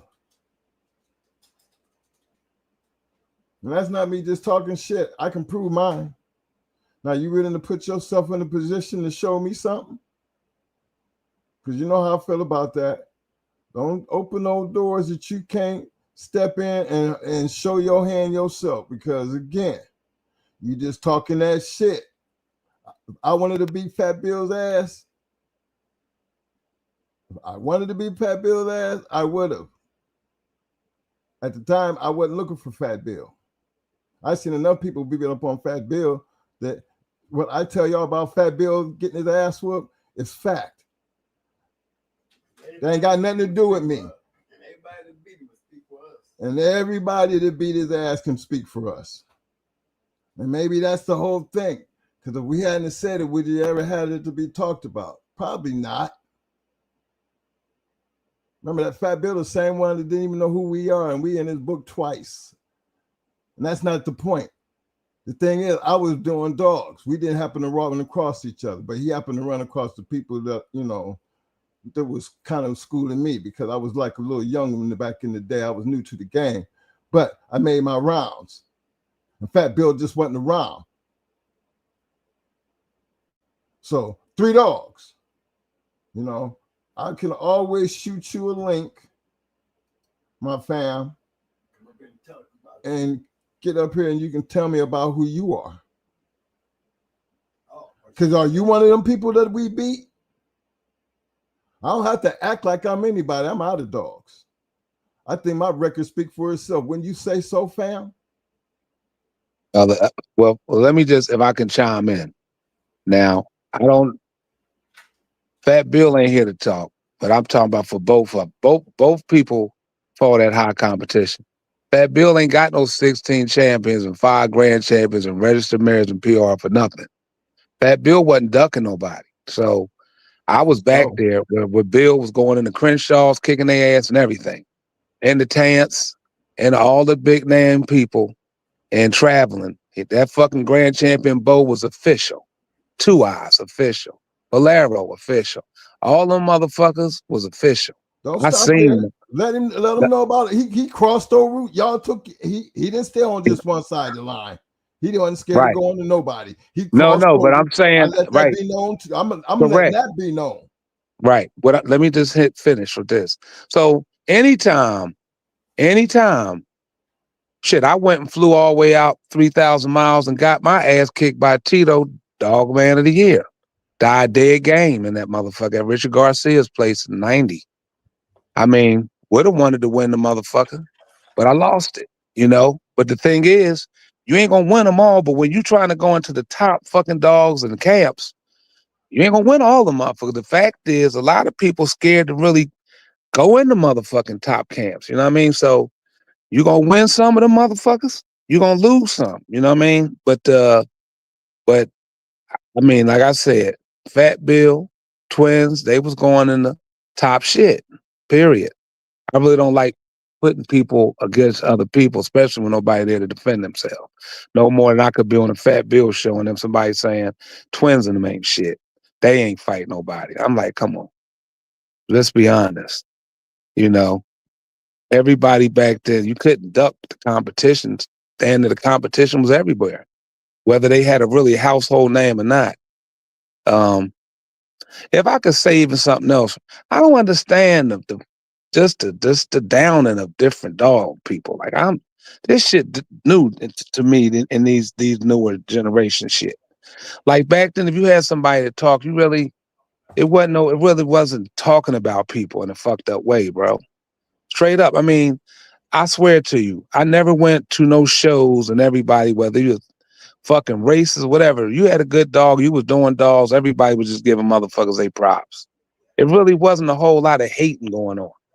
You know what I'm saying? And then if I wanted to get on the Twins' ass or the Fat Bills or anybody, and this goes for anybody, I'm not gonna say, well, you was scared to go in. Man, you go into that motherfucker. You know what I'm saying? Fuck bringing up another motherfucker. You go. You would go. And not just you 3. I'm just saying the brother here. I'm just talking about in general. Like, you know what I mean? It's like a motherfucker, I'm in college and this motherfucker, he couldn't be the dude. He gonna get his homeboy to do it. I'm like, you's a bitch. You ain't fight. You bragging about the motherfucker, your boy beat the dude's ass, but your bitch ass ain't fight when he tried to fight your ass. So how you gonna prop that? You ain't do it. You know what I'm saying? So when you had these dogs, it's about you just going in with the dogs, and that's part of your shit about talking shit. You gonna talk shit with your fucking dog, bro. And that's it. Unless motherfuckers, because when people come, unless the motherfucker gonna get in the pit himself, since people came to see a fight and just be like, yeah, I got money on me, take the dogs out the motherfucker, and then we get in that bitch and get a fade. Other than that, we there to see the fucking dogs. You know what I mean? But I just think that we just should just keep this shit without talking. I ain't here to talk about no fucking body. I don't care who it is. I'm not. We can talk some fucking dogs, but man, we need to miss that bullshit, bro. Seriously, I don't even understand how the fuck fucking men can look at ratchet ass fucking Atlanta housewife type shit. We fucking men, bro. Let's just talk fucking dogs. And if a person has something personal they want to say to the person, man, go hit that motherfucker in the inbox. Let's just leave this shit where we can, you know what I mean? We just coming up here to have a good time. We don't want to talk about Fat Bill. He ain't here. I don't want to talk about twins ducking the motherfucker. They didn't duck nobody. I was back then with both of them. Both of them was looking for fucking the highest competition. Straight up, man. Fuck all this bitch ass shit, bro. Again, as I was saying in the beginning, you know, we have these haters. You know, that just it don't make sense to me because nothing in my history you can go back and change. It is what it is. At least I do have one. Where's he is at? I mean, I'm speaking strictly from experience. So want me to beat him up? Want me to get on there and beat him up? No, I got it. No need for it, Mo. That's like we can switch subjects, brother. Seriously, bro. We don't need to stay on it. I don't know. Like I said, man, let's just leave that shit alone, man. I'm here. Listen, I was there with both of them. Fat Bill and them. Both of them was fucking doing bulldogs, bro. It's enough said. It's enough information that anybody can do just a touch of research and see who the fuck was doing what. You know what I mean? It ain't that hard. Seriously. But at the same time, bro, what's all the fucking riffraff shit, man? I'm tired of that bullshit. That's why that's why we're on the Patreon, because we don't even do this shit. We got to come out and people want to start talking shit. Like, why the fuck we just can't come up here and have a good ass time? You know what I'm saying? Where everybody is peaceful, ain't nobody talking about another motherfucker, man. Seriously, bro, that shit's some bitch shit to me, bro. Seriously. And them pitting two motherfuckers against each other. That's just some divided shit when we supposed to be one fraternity, man. We all join this fraternity for everything that came with it, but it didn't come with no fucking hate and divide and conquer type shit. Everybody got in this shit for one reason: the fucking competition and respect your fellow man. Like I said, the way to prove beefs and shit was just to go in that bitch with your dog. Didn't have to be no whole lot of vocal shit. The dog did it. You shake a motherfucking hand, good, good, bad, or whatever in the shit. Hey, we come back again and we lose, but to sit up here in this new internet era where everybody come up on this fucking podcast because they got a platform and start talking about another motherfucker, man, to me, it's going to be bitch shit and it ain't going to never be nothing different. Seriously. Let's just come up here, man, talk about some good ass dogs, all the shit we love. I'm not here never to talk. I don't never want to be, not just on no bulldog shit. I can't even be around no dudes talking about another motherfucker. I don't even want to be around that motherfucker. I'm like, this fucker, you ain't say that to the motherfucker when he was there. You want to say some shit. So, man, fuck all that, man. Straight up. And let's just leave that shit alone, brothers. Let's go to another fucking topic, please.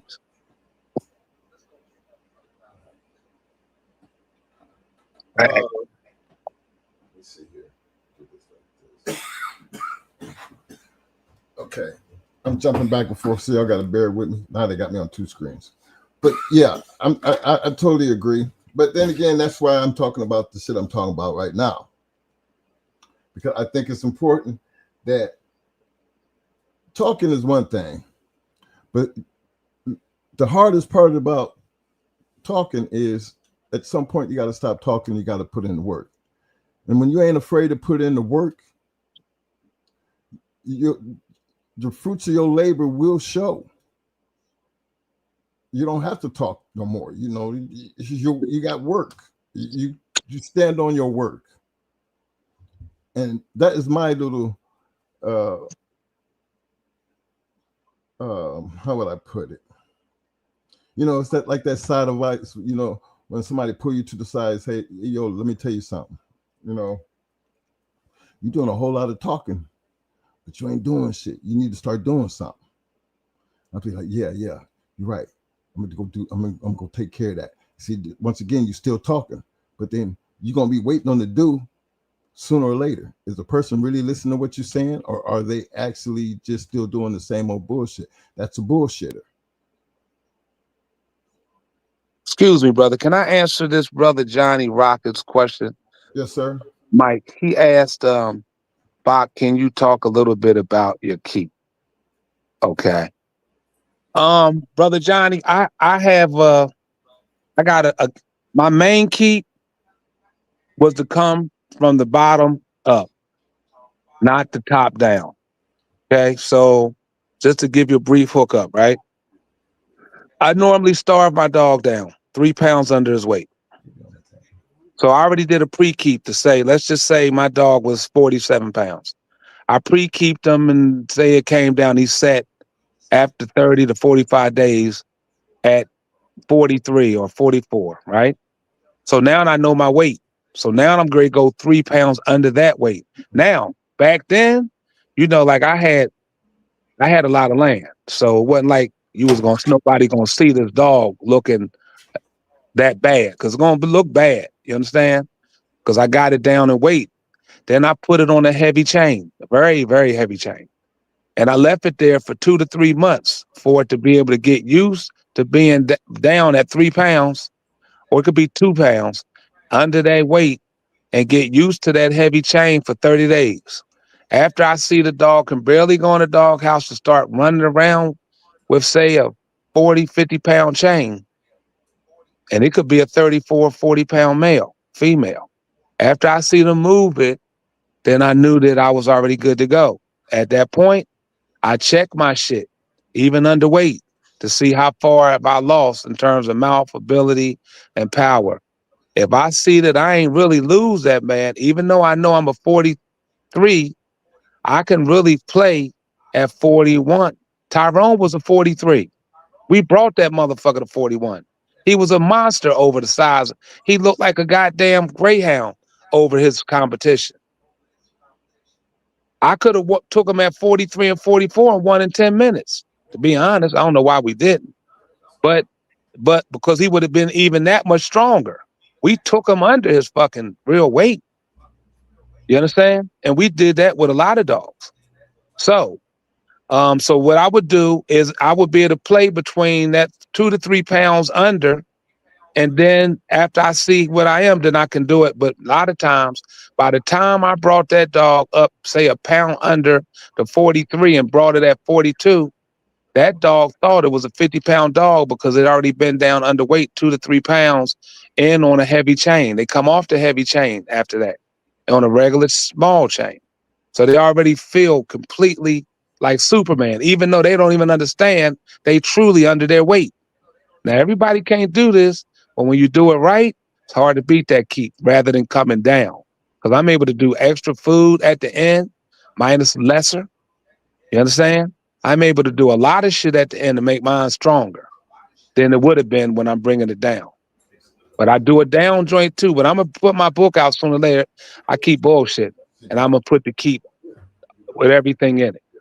But that's pretty much the nutshell of it.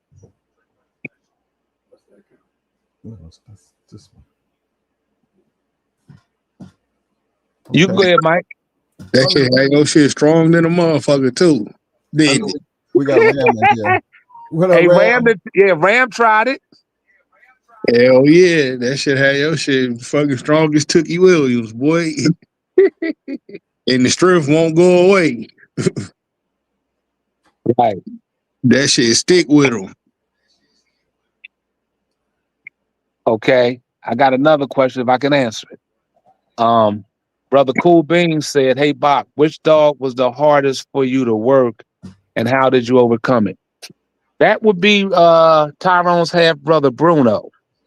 He was kind of little skittish, standoffish, and he really didn't want to walk much. He didn't want to work no flirt. He didn't want to work carpet mill, treadmill. He didn't want to run the Jenny. So what I did back then, I don't know. Hey Mo, y'all tell me, we wasn't doing but 30-day keeps back in the day. You remember us doing over that? I don't remember doing over 4-week keeps damn there. What was y'all keep time back then? 8 weeks.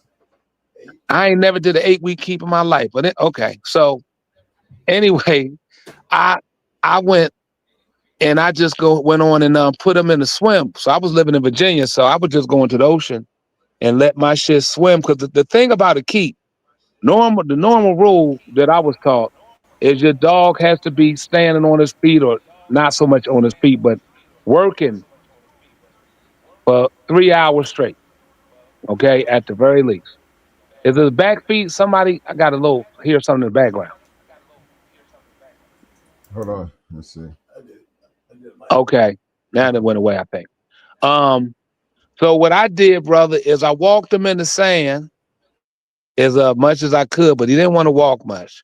And I just did basically a goddamn, I put him in the water for 3.5 hours, took him out, walked him a little bit, put him back in there another one. I meant to say 1.5. I think I said 1.5. And so I basically got 3 hours of swim in him, just like I would do other stuff. And I did a swim thing, and I can't say how great the keep was because we killed the dog in 37 minutes. And we never breathed at all, never opened our mouth. Matter of fact, to be honest, might have been the best keep I ever did because he came in cut up, strong. Hell, I only went in there with 2 hangers and we still put him to sleep in 37. You know what I mean? So that was about the hardest one I ever had to work.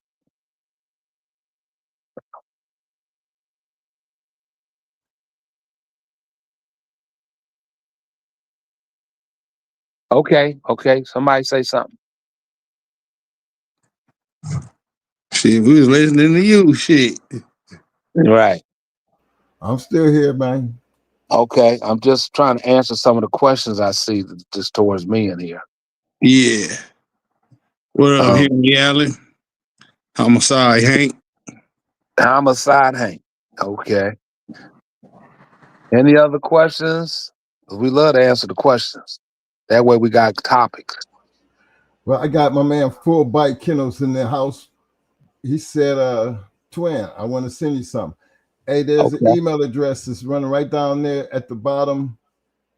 Going hard, reloaded at gmail.com. Send it over to me, fam. I really appreciate it. I think I got, you have the Cash App information if it's from something like that. But appreciate you, fam. Anything you need, just hit me up on that email and send it on over. We'll talk about it.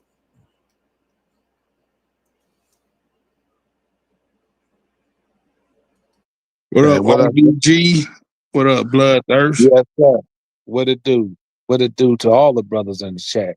Yeah, I'm sorry. I never even got a chance to give a shout out to them when I got in here. But yeah, much love to the brothers in here. How you doing back there, Mo? That's Mike. Where Mo at? No. I know Mike here, but I heard Mo in the background. Yeah, I see him now. Yeah. I'm being nice. That's all we want you to be, Mo. That's it. You know when I'm nice, when I'm nice, I'm quiet. That's right. But hey, step in here anytime. No, I was just saying. I heard somebody talk about who we with it too. Boy, you think? What do you think? You think Bob wouldn't be up here with standing here with me? Hey. You think walking down round? Hey. You think Mile? You think Triple M? You would think any of these people out here that we've been running around with in this dog game would consider us some phony asses? You gotta step up and explain yourself, son. I ain't gotta explain myself. No, I've been quiet because I don't like nobody coming up in my house talking shit. Nobody that shit ain't about nothing, man. Shit. But they got about 3 years worth of videos they can go watch and see who you motherfuckers is. Yeah, that's all I'm saying. That's what I'm saying. That's all I'm saying. I ain't bragging or nothing. I'm just keeping it real. You said it. Stand up to it. But my question still be, everybody who brings that kind of shit to the table better bring some accolades with his conversation, or he gonna be treated like a piece of shit.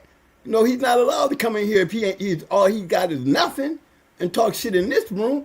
No, you gotta put I'm gonna put his ass in their place. How you gonna be smart ass and don't right? How you gonna be smart ass and don't have shit to stand on? That's what I call whole shit. It ain't even fair. It's what it is. But that's what it is. You ain't got nothing, but you want to talk about somebody because they got something. Come on, man. Whole shit. Yeah, no, that ain't how that shit works. I'm gonna get back up and go back to. Right. So I'm gonna get back over here and get back to being quiet and being good. But yeah, that was that burnt me up. No, I I should know have it did, attacked his Mo. ass. Hey, I should have no, attacked him as soon as he said it. But Mike had me cut I, off. So I'm gonna hey, stay cut off.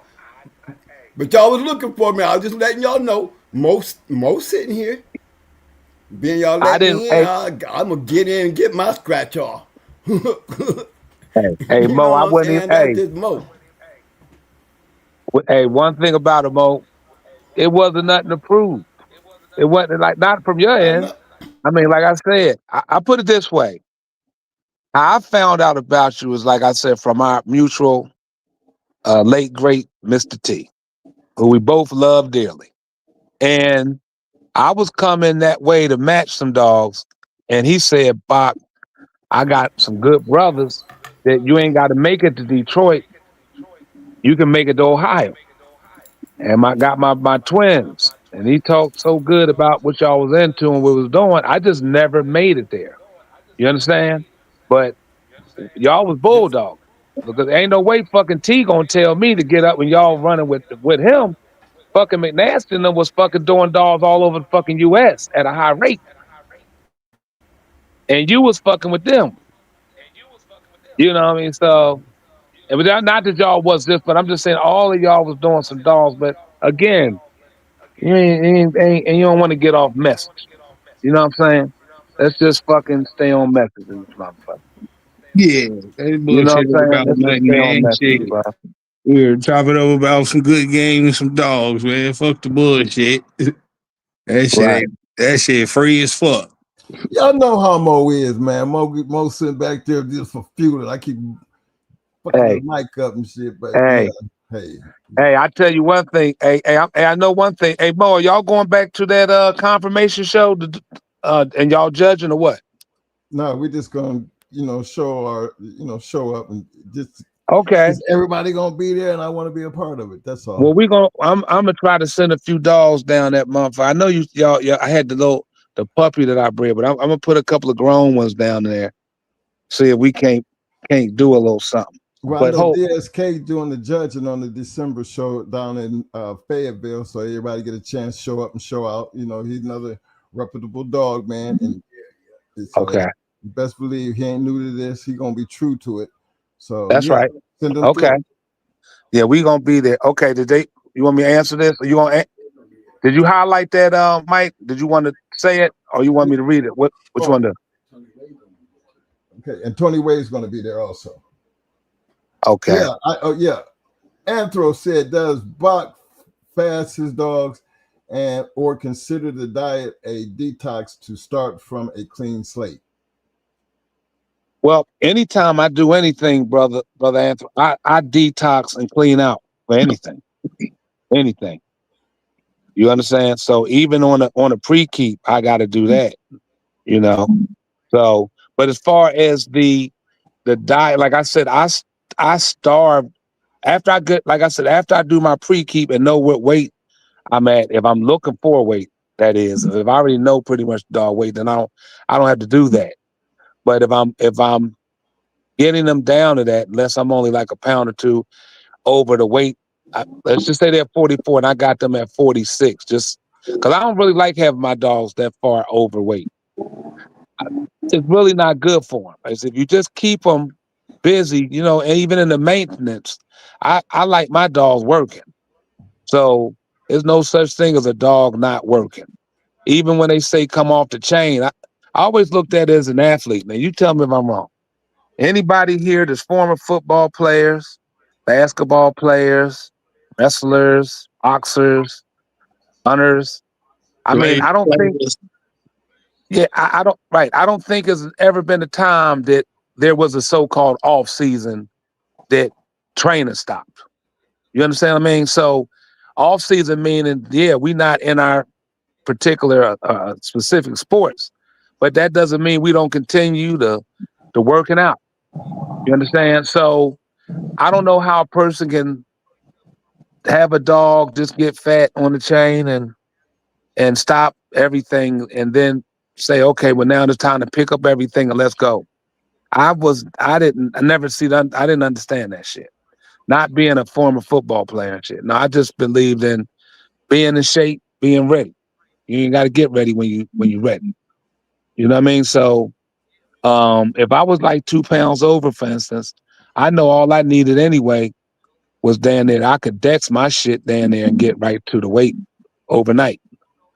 You know what I mean? So, but yeah, I pretty much just starved mines down. Meaning just taking the feed, skipping days, whatever, taking it down till I got them to the weight I was desired weight I was trying to.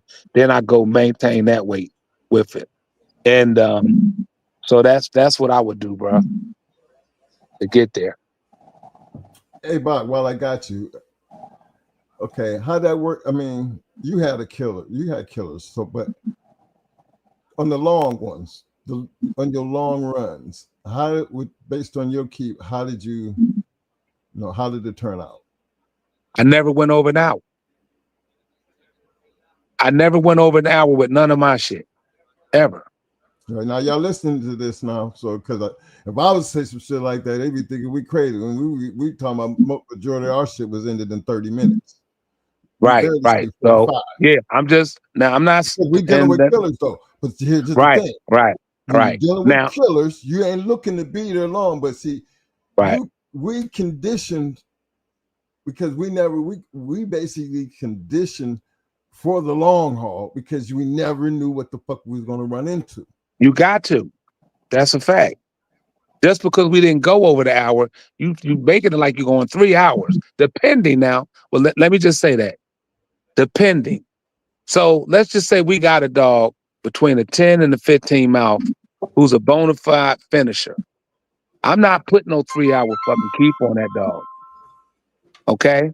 There's no reason for me to put a 3. Some dogs you can come right off the chain with and win a match, even against condition shit, because they were that good.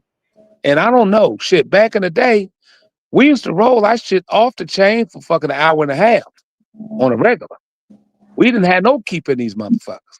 That was just a regular fucking good roll back then. I don't know if the highs on our dogs was different, the fucking dogs were different, but shit, and we be there fucking 2 weeks later at it again. Just being honest. You know, but you know what I mean? For tough. Right. So, but but now I mean, if even Rick Rude, who was a head dog, shit, we won in what? Was it 16 minutes? 19 minutes. I mean, but I had Rick Rude ready to go fucking 3 hours because he was a great head dog, but shit, he broke the dog leg in 6 minutes and stopped that motherfucking 19. You know what I mean? So, I tried to get head dogs and shit, but a lot of times, like I said, on my keep is a whole lot of strength conditioning. Can you still hear me? Yes, sir. Oh, okay. Mine is a lot of resistance training, a whole lot. Okay, so but if I have a dog with lesser mouth, a smart dog that can counter, can stay out of the way, then of course I got that dog with a hell of an endurance keep. But any dog that I got with 10 to 15 mouths on them, the most thing I ain't trying to do is take the fucking mouth away. Hell no, because that's my fight. You know what I mean? I'm banking it on me getting to you before you get to me. And then when I get to you, if I hit you in any soft spot after a few bites, it's dead dog walking. I don't give a fuck if they die. 5 minutes to the fight, 15 minutes, 25 minutes, 50 minutes. The dog's internal fucking things are already fucked up. Okay? So I really didn't want to take and put it on a heavy ass endurance keep. I had a lot more carpet meal than slap meal. I did a lot more weight pulling. Then I put them on this wheel that I told you where I got 2 dogs working on it. And they is a resistance trainer. One pushing, right. One is pushing, the other one get dragged a little, then it turns around and push back. And by the time I go with that type of conditioning, shit. I mean, I just wanted you to get there, you know what I mean? But that's pretty much it. But so you have to really condition to the style of dog you got. And again, just like Mike was saying, or was Mo, you still have to be in the back of your mind saying, fuck now, if this condition that you did was more than a strength keep and you didn't do enough endurance, keep, goddamn, well, I pretty much know I'm damn gonna lose when this motherfucker start going this, we talking about 2 hours, 2.5. I'm like, shit. Woo! I don't know. I ain't, you know what I mean? I'm not prepared for this. You understand? So some people prepare, they don't give a fuck, they got a 10 mouth or whatever. They still prepare that way. And it's nothing wrong with it. I just felt as though I was a little scared to do too much to take something away of the mouth and the power, you know. So I stayed that way. Yeah, that makes sense. Yeah. Okay, so one more other question. I don't want to take over the show, but he said, can Box speak on Latino family Rude Boy and or any other Rick Rude offspring? Thanks. Yeah, Rude Boy was a bad motherfucker, man. I didn't get a chance to see Rude Boy go. I went to Latino Ray's house after he won with him. Now, the first breeding that I put something on my Facebook page the other day of the first Rick Rude breeding that was made. And we had some joints in there, man. I don't know if anybody know or heard of Ernie Swain. Oh man, you ever heard of him, twins? Y'all heard any of y'all heard Ernie Swain? Anyway, fuck it. He was, you know, one of the old timers when I got in it. He was dealing with the Palin dogs. That's how Parker pretty much got Palin into his yard. But to make a long story short, he had some good dogs. And we took one of those puppies of Rick on a roll over there, and shit, we broke both his dog stifles in like 2 minutes. And shit. He took it. We told him after he fucked that one up, we put some other. We don't know. We rolled that one dog on about 4 of his dogs, and he broke shoulders and everything. I mean, the dog had a terrible mouth. Okay, and I mean, all of that litter was chest. I mean, heavy biting dogs. Then there was a dog that we had that was in Baltimore. That people in Baltimore, anybody know the Baltimore dude, they gonna speak about it. Dude named Leonardo back in the day had this motherfucker. And he was stopping so many dogs, the police shot him, but he would have easily won grand champion. So I didn't get a chance to see Latino raised dog, but we had some bad motherfuckers off of Rick Rude, bro.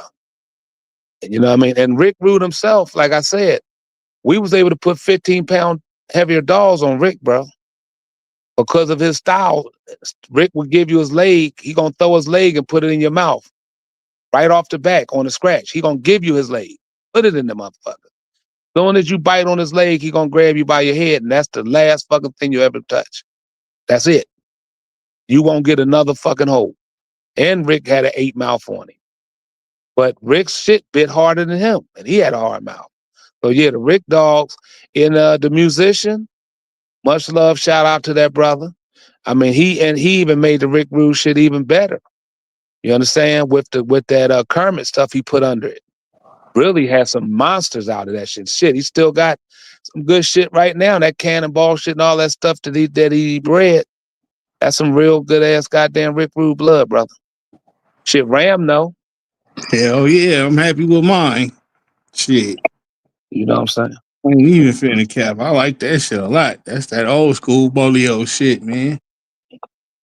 And you know, he got 2 strings of it. He got the shit with the Kermit in it, then he got it without it in there. The pure Right. side of it. Them motherfuckers the goods too. So hell yeah. Yeah, I like that shit a lot, man. A whole lot. Motherfuckers are powerful, well built, smart as fuck. It's all the shit you would want in an animal, man. That's right. I'm finna go walk that nigga in a minute. I gotta walk his ass at night because he turned the fuck up. I'm gonna give a big shout out to my man 4x Kennel. He said that's all a hard biting bolio dog gives you. They are natural athletes, just need strength and endurance conditioning. Pretty much. Hey, and that's it. A good bolio dog can go 2 hours off the chain. Shit. Easily. That motherfucker work himself. Right. Right. That motherfucker run your grass right out the fucking chain spot. That shit'd be dirt in about a week. That's right. Okay, so my man Skip Bell, he asked, I think this was the question, but he says, what is the time extension on a conditioning a hard to condition dog versus a easy one? You want to answer that, Ram, or you want to go with that? And I'll answer that after you. What you mean? What do we mean by time extension though? Like, do I gotta fucking say usually if I could work a dog who will work real good 8 weeks and this hard motherfucker who don't like to work, I gotta work him 10 weeks? Correct. That's his question. Mm-hmm. Shit, well, depend, because like our champion Hanky, he was so spooky and scared of everything, but when he seen the box, he acted accordingly. You feel me? Another dog get in his fucking bite space, he gonna trip. But yeah, he was spooked to everything. So it's just a lot of encouragement, man. So say instead of the fucking 10-week keep, it might be just extra 2 weeks added on to that just to get him comfortable with the tools that he would use, you know? Because he would only run the goddamn slap meal, but he wouldn't fuck with the carpet or the e-meal. He would fuck with the spring pole, but not the flirt pole type shit, you feel me? But he'd chase the ball and bring it back to you. So just them three right there, you know, is the main ways that we got his stamina, endurance, as well as his strength and conditioning on. You feel me? Because he didn't mind running with a chain and shit like that, or hooking the weights up to him. He wasn't scared of that shit. But it just was some shit he was just a weirdo about.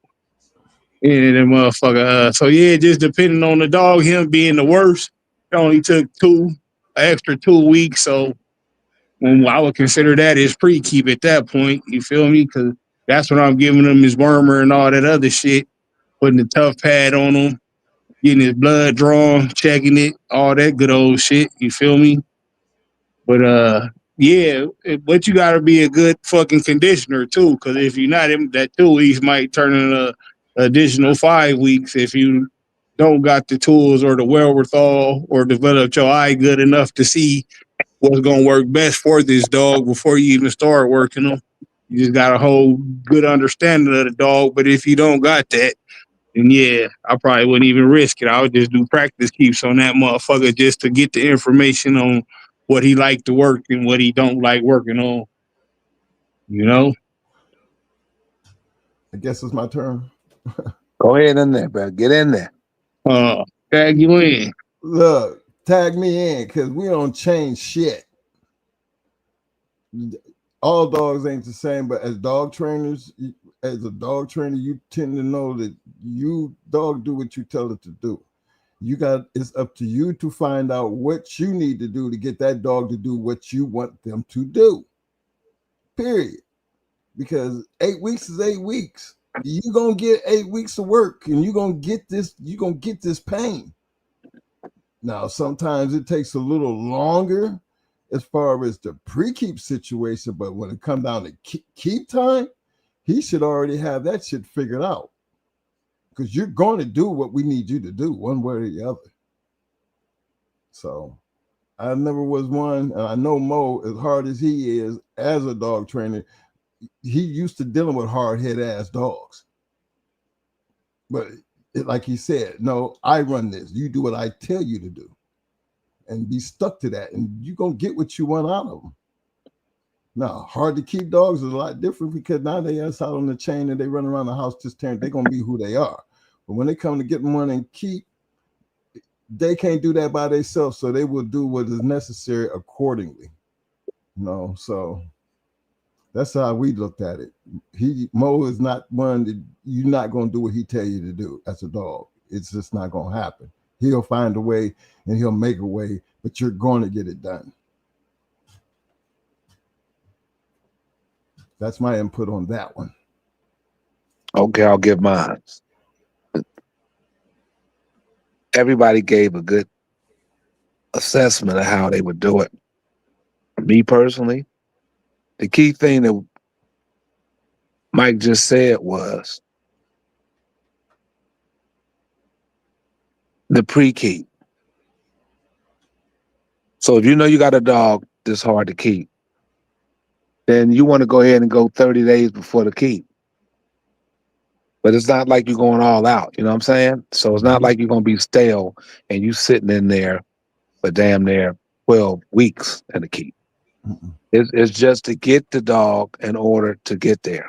You know what I mean? Because again, like he mentioned, every dog is different. You got those that you have to watch out. You don't kill them in the keep because they act like they don't have no stop.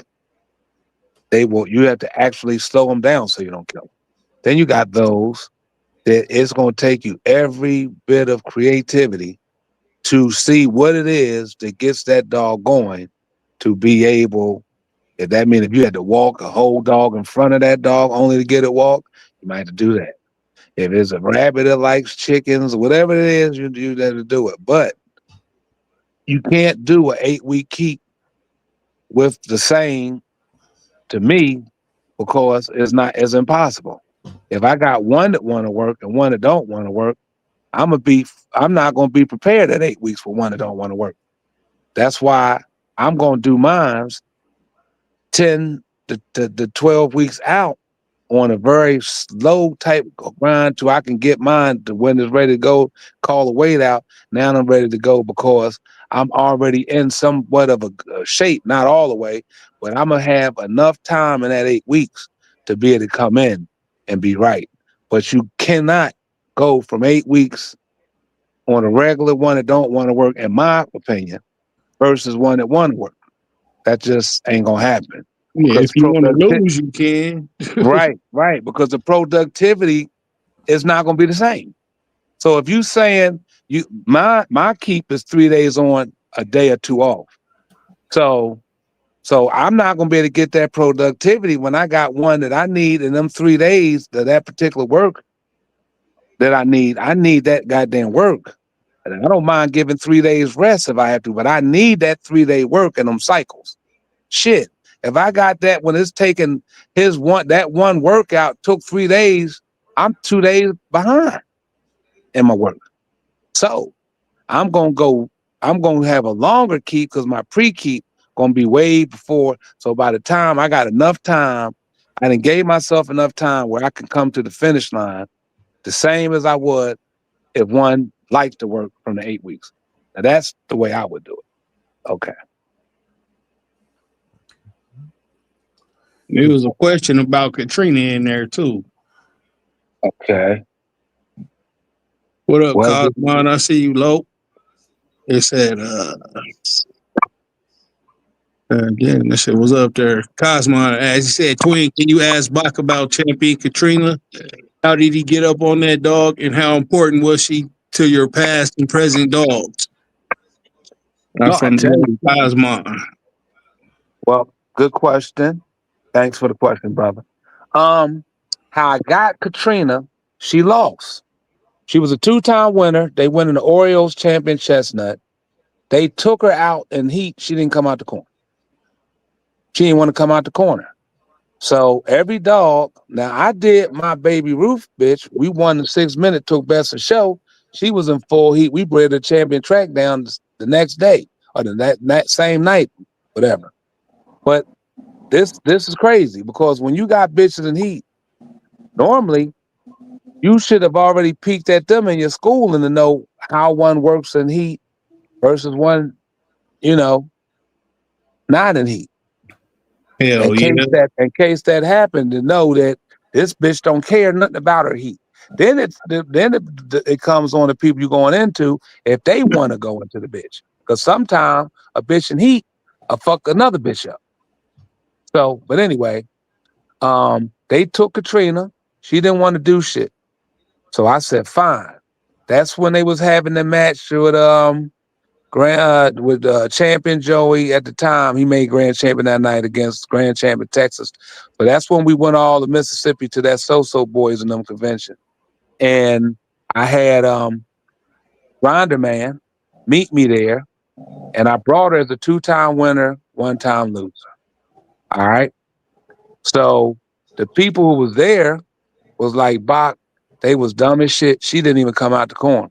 I said, great. This was a great opportunity for me to get her. Secondly, I know that her brother, Floyd Boudreaux, had her brother said that's the baddest motherfucker he ever seen in his life. Before that fight with Chestnut, Katrina was a monster. So when I got her, he wasn't in heat. I took her right home. Matter of fact, Fat Bill, Tom Ratliff, may he rest in peace. The guy, forget the dude, the Chinese dude, all the money was there, came to my house. We rolled that bitch. That bitch break your stifle on the scratch. A monster. Okay. So when I seen her and I had Tyrone, I took 2 bad motherfuckers. He made her championship after I sold her to Baltimore Bill. Okay. He championed out and that's how she got her 3rd one.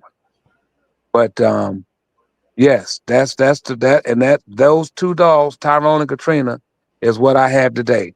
It's just heavily dumb shits, fucking inbred, line bred over top each other that made that train. But she was a bad bitch, super strong, heavy mouth, and like I said, her brother was bad. Her brother was bad as shit. Anybody can ask Floyd Boudreaux about it, he'll tell you. You know. But yeah, that's the deal with Katrina.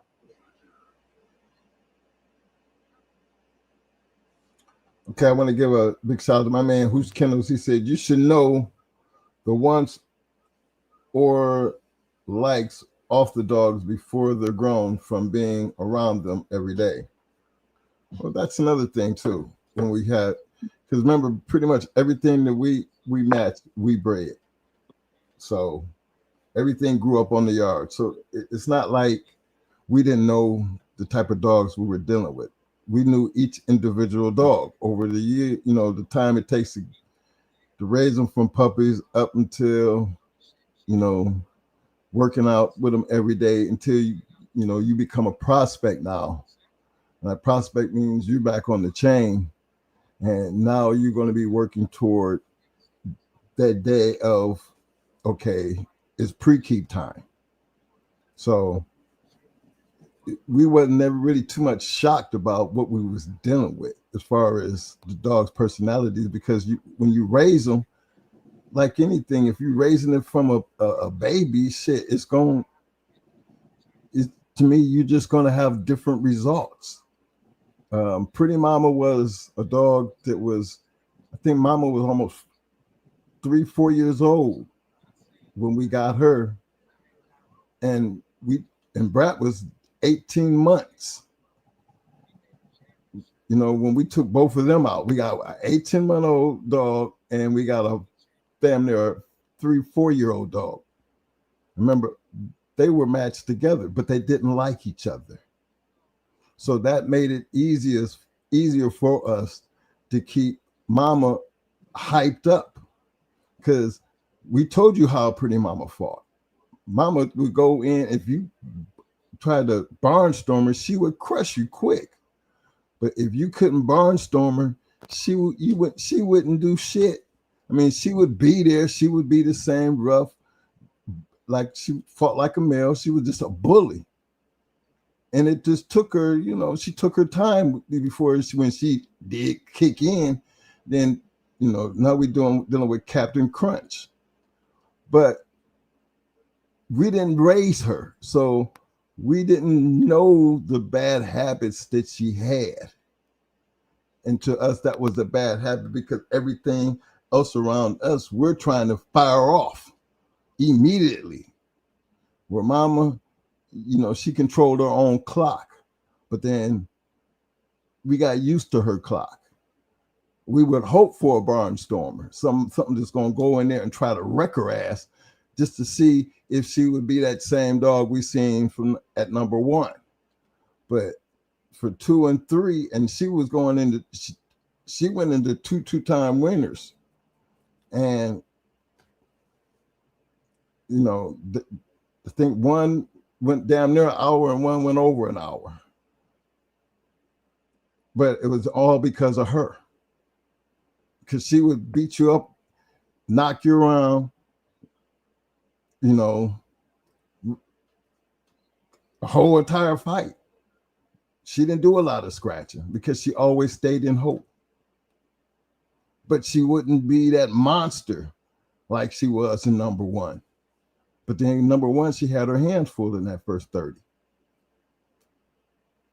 But we seen the ability that she could do what she did at 30. She should have been able to do for us. We felt like all the time, but she wasn't. She just took her time in how she did it. So that's just who she was. And again, I credit that to that's just a rare boy dog. Sometimes they can think too damn much. Well, I'm not gonna say think, because Mama, she didn't really think. She just fought off emotions. If you pissed her off, she would kill you. But if she could do what she wanted with you, she would just wreck you. Just literally wreck your ass for a whole hour. Wouldn't try to kill you. Just be bullying your ass. But in the end, nothing stood with her. Nothing. So yeah, it's just about the dog. I got another question out here. I think Skip Bell said, Bach, Flop, you care to speak on her style of a dog? Okay. Every time I hear this conversation right here, when it comes to Flop, I laugh, because do they really know how you did that dog, man? Okay. You have broke up a little bit. Yeah, we hear you, bro. Loud and clear. What up, Cannabis Cowboy? I see you. Yeah, we hear you though, OG.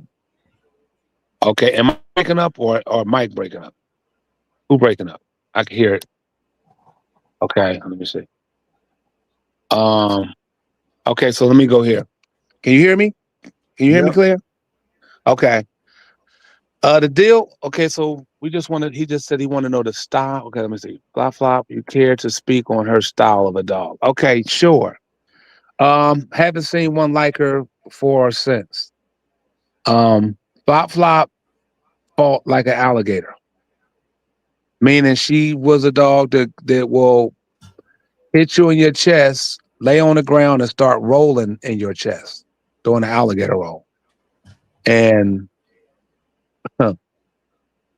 very effective. I mean, normally by the time she stand up, you're going to die within short order. So when she get up off the ground after she didn't wring your shit looking like a goddamn mop, you could put your whole damn arm in the dog chest.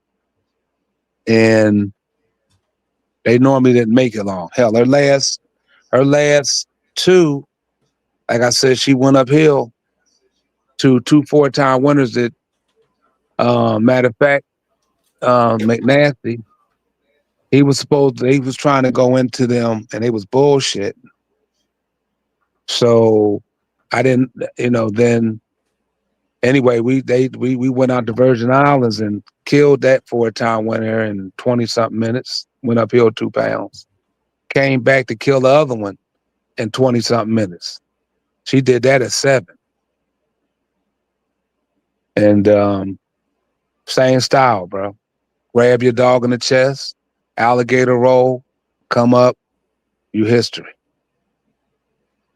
Yep, that was her style. You can't even school a dog for that style, man. Hey, listen, I rolled into the bitch because I told her she came off a curved bitch I had. I told the motherfucker to kill that mother. Don't get rid of it. I'll give you something else. Fuck that dog. He wasn't really a dog, man. Back in the day, I was into some other activities and he was in those activities with me. So he just like wanted a dog. I said, well, fuck it. I'm gonna give you one, and he ended up getting another one from me too. He got 2. He got a male and a female. And that bitch had quit against a big Casey bitch. Shit, I ended up Offered the dude 10 grand for that motherfucker. He ended up trading me that for a puppy offer when I made that breed, and it made Tupac and Puffy and all them. But to make a long story short, when he dropped the litter, he was like, Bach, I got one named Shorty Red and fucking Flop Flop, bro. You should. I said, man, if you don't get them cur piece of shit out of my fuck, I don't want that shit, man. I told you to get rid of that bullshit. So now so they from a few weeks to a year old. I go roll into that fucking bitch, bro. The bitch hit my bitch and my shit fainted on the scratch. She hit us in the chest. She didn't even have to do the alligator roll. She hit us in the chest and motherfucker bitch fainted. I'm looking. Next thing I know, I got the bitch then woke up and shaking my wrists and shit. So we gotta get the breaker stick to get this bitch off of me. I'm like, motherfucker, you should have bit the other bitch. You fucking bite me, motherfucker. So I break her off and shit, fucking wipe the blood off that motherfucker. And I said, hold on, let me face her in this fucking flop. Man, I faced that motherfucker before she could even get out of my hands. Flop caught that bitch in the chest. That bitch fainted again. I said, God damn. Hey, I had my son with me. He was like, Dad, you might want to take that dog. He keep offering it to you. I was like, fuck that cur. That's some cur shit. So he said, well, we're going to take Crusher home and see if that was that dog or Crusher. Something's wrong with Crusher.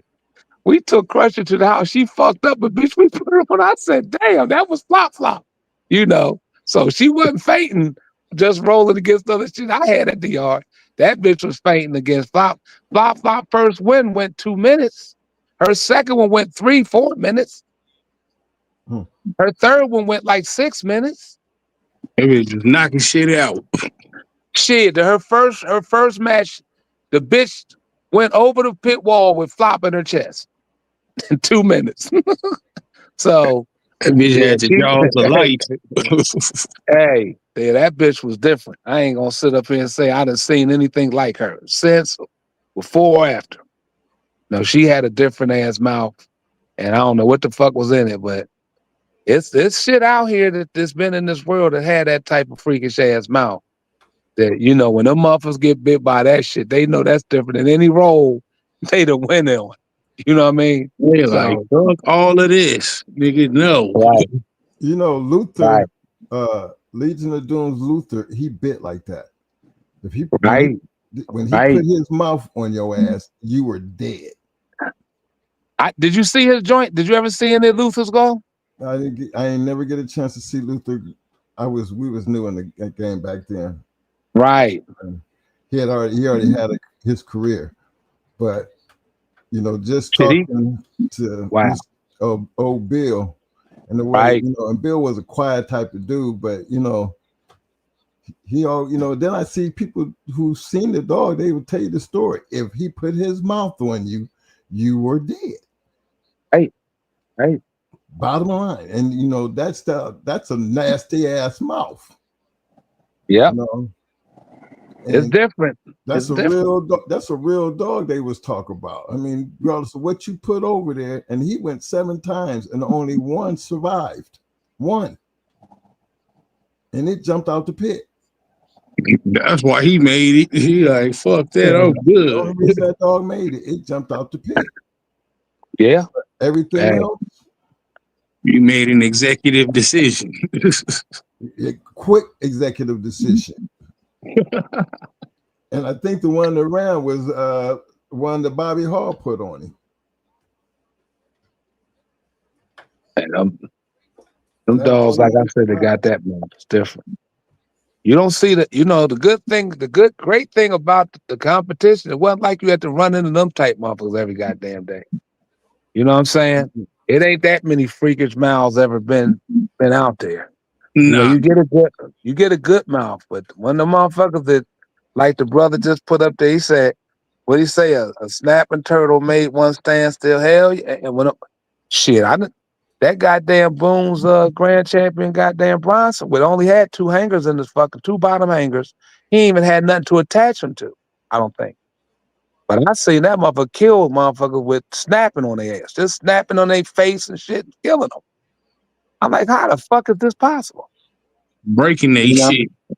Yeah, bro. Like a cobra. That's how Boone described them. That motherfucker will strike you like a cobra, break your shit. Whatever you grabs. Yeah, so you get bit by the right motherfuckers, man. It changes. That's when you start hearing motherfuckers in the wall they start saying dumb shit like, something must be wrong with my dog. No, motherfucker, you ain't never faced that motherfucker before. Yeah. Ain't nothing wrong with your dog. Motherfucker getting bit down. Right. Yeah. Yeah, that mouth makes a difference because I think we had a couple hard mouth dogs, but not the ones that just like them. The ones that if they bite you, you see them big, everywhere. And well, I'm gonna tell you, Red Ace could bite you, and you would swell up and be leaking purple blood the minute she hit you. That bitch had a horrible mouth. But as far as everything else, Brad had a horrible mouth. But she had crazy. Yeah. When you got a mouth and you crazy, shit just look 10 times worse. It looks worse, because now she destroyed. And then Mayday was a hard biting, but you had to piss him off before he would kill you. Now, I seen him 3 times. I seen that motherfucker holler once, actually twice. And then I seen him when he got his leg broke. And he was a different dog. The minute you heard him, you seen a whole new different type of mouth, whole different type of attitude. Now, I've seen a couple of dogs that had good mouths, but then you try to say, all right, what's going to stand with a dog like that? Now, y'all been in the game longer, just like we have. You don't see too much. Do you see what it takes to actually beat a hard mouth dog? Another hard mouth dog? Exactly. And it's hard to find that one, but then to pop up with another one, oh yeah. Then you setting for a great night. Yeah. That's why I wasn't too bad on losing the grand champion Yantis with Red Jack. He had one of them killing mouths. Every dog that he looked at him on, he killed everything except Yantis. And on the flip side of that, Red Jack the only dog to scratch back into Yantis. That's how hard both the motherfuckers was biting. Like, y'all bitches just off a bite to kill you. You feel me? To give credit where credit is due, I give all respect to Tommy Boy because Tommy Boy was killing shit in less than 30. Hey. Now, it took Brat 5 minutes to kill her. I mean, it took Red Ace 5 minutes to dismantle and kill that dog. But that's what I seen. And if Red Ace had to been the dog that she was supposed to be, and the reason why we were over there going into this bitch, we would have seen that a lot earlier. But I can see why Tommy was, grand champion, because I can truly say, not only was she a rough ass bitch, she was a game ass bitch. That's something that you can bear. How do you test a game dog? I mean, a game hard biting killer. Well, I could tell you, I seen what it took to game test that bitch because she scratched when she really wasn't supposed to be scratching, and she died after that scratch. So, but that was 5. That's how hard she was biting. So yeah, I'm a true believer in, bring some hard biting shit. And the only thing that's gonna beat this motherfucker here is a dog that's gonna step up to their capabilities. And I can't tell you how game Brat was. I can't tell you how game Mikey was. It's a couple of them, they were so rough that you couldn't never put their game to the test because they destroyed everything that there was on. And if you say they hard to come by, I had a yard full of them. Man, I'll be telling people that, like, I done had at least 7 once in a lifetime dogs. Like, if you stick to it and be true to it, you could have them. When you start breeding them, you just making them at that point. You know, you get used to it. You start making them. This is what you expect to see. Exactly. You end up giving away some shit because you got better shit. You know. Yep. And that'll be somebody's best dog. That'll be somebody's best dog. Exactly. That motherfucker couldn't make it over here. He ain't cut the mustard at all. But go to somebody else's shit and the best thing on the yard. So he built a family around that shit. He sure did. But again, it's all about, you know, me, and that's another thing. You got to pay attention to the competition. I would not give our dogs as much recognition as I do if it don't be for the guys that we were with and gave us the opportunity to roll with them and to be considered part of that fast lane and be able to have the record that we did playing in that lane. You know, that for me was an accomplishment after the fact, because when I say after the fact, I look at what other people were able to do with our dogs. To damn near was doing it no different than what they was doing on our yard. Oh, they still work down the line. They still work down the line. So I give a lot of respect to just the guys who actually took them and was able to do what we was able to do. And didn't fuck it up. Didn't fuck it up, and to say, damn, they was really about, you know, them dogs was really about that life. So to me, that's an accomplishment. But you never see that until after it's done, because there's no way we could have ever seen that part coming. But in the long run, yeah, it's something that, you know, I appreciate every time I look back on it. But to know what we actually had on the yard and everything that we matched, yeah, we was always looking to go in and kill your shit. Always. Never looking to be going 2 and 3 hours, but we were always prepared to go. But hell, if you're running around like people like Bach and Tyrone, you know, and people like, oh man, Mr. Struthers and them killers he had over there, and the old man that was producing all them dogs up there, you know, competition was, you know, rough. Hell yeah, competition was stiff, boy. God damn.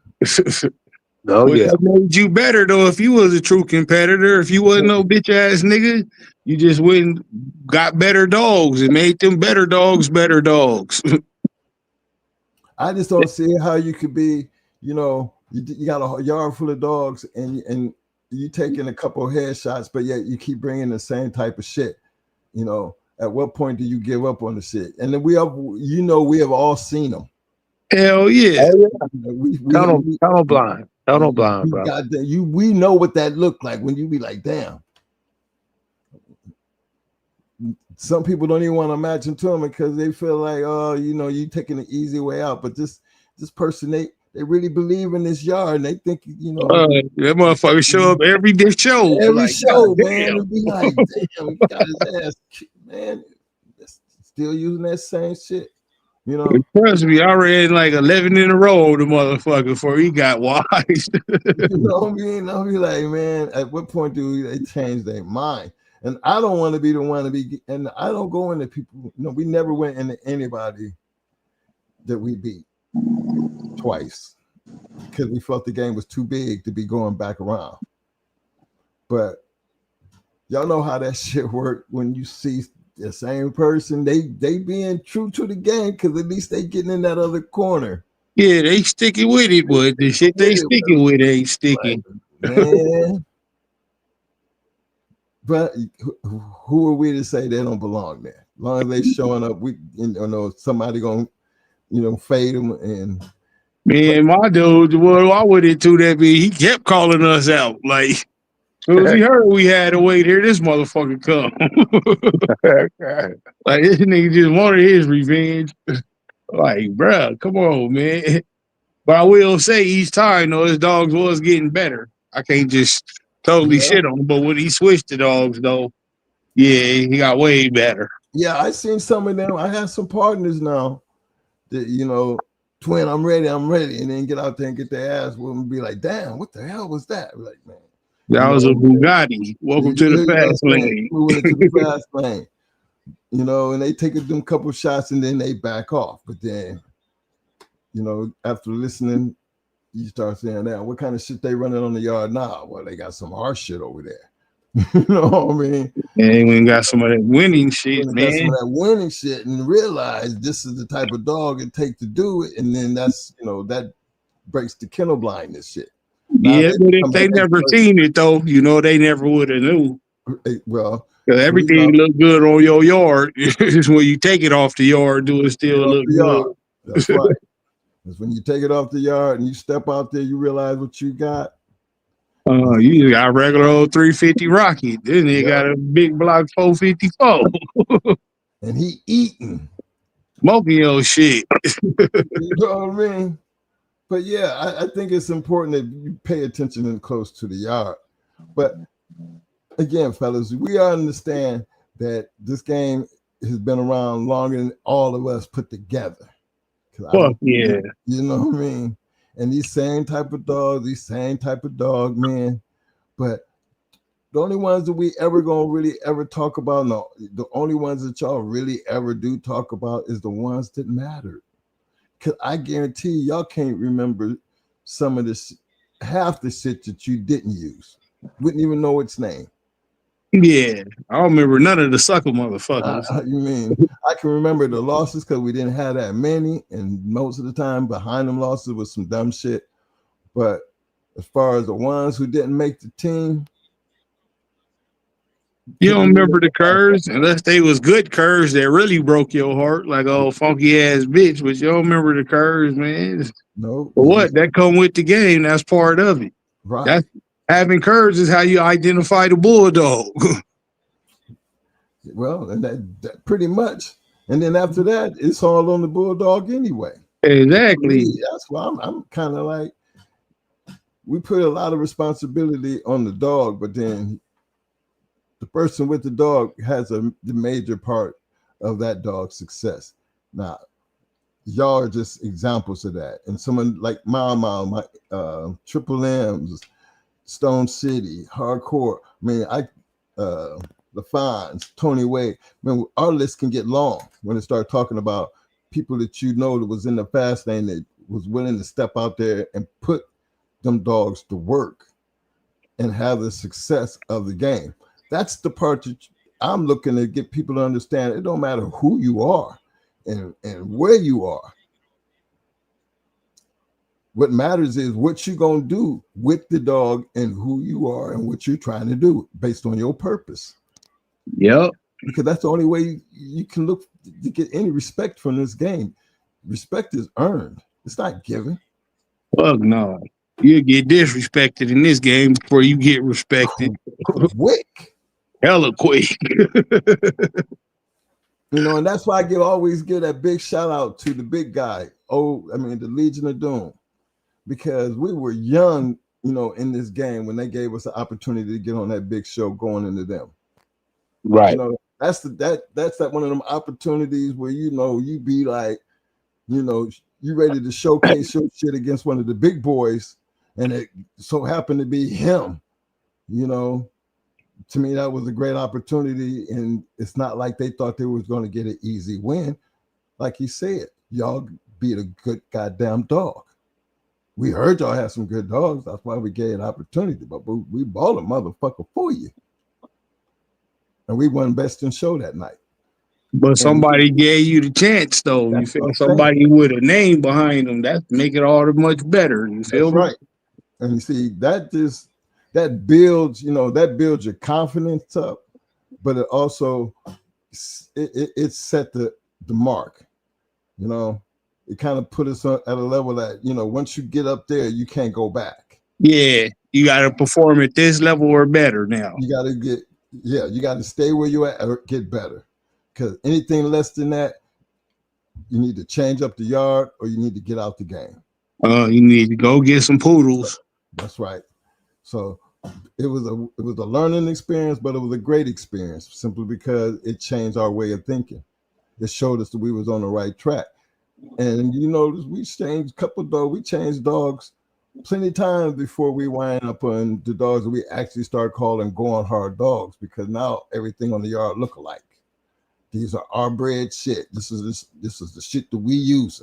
Yep, they all act alike, everything. They act alike, they look alike, and this is what we're gonna be using. So this is, you know, we call that became our shit. We put our name on that shit. Not, you know, Millbusters, Mikey. No, it's going hard's Mikey, but got to give the credit to Millbuster, right? He the one that bred him. Hell yeah. We didn't. He just ended up giving us the dog. But it was one hell of a dog he gave up.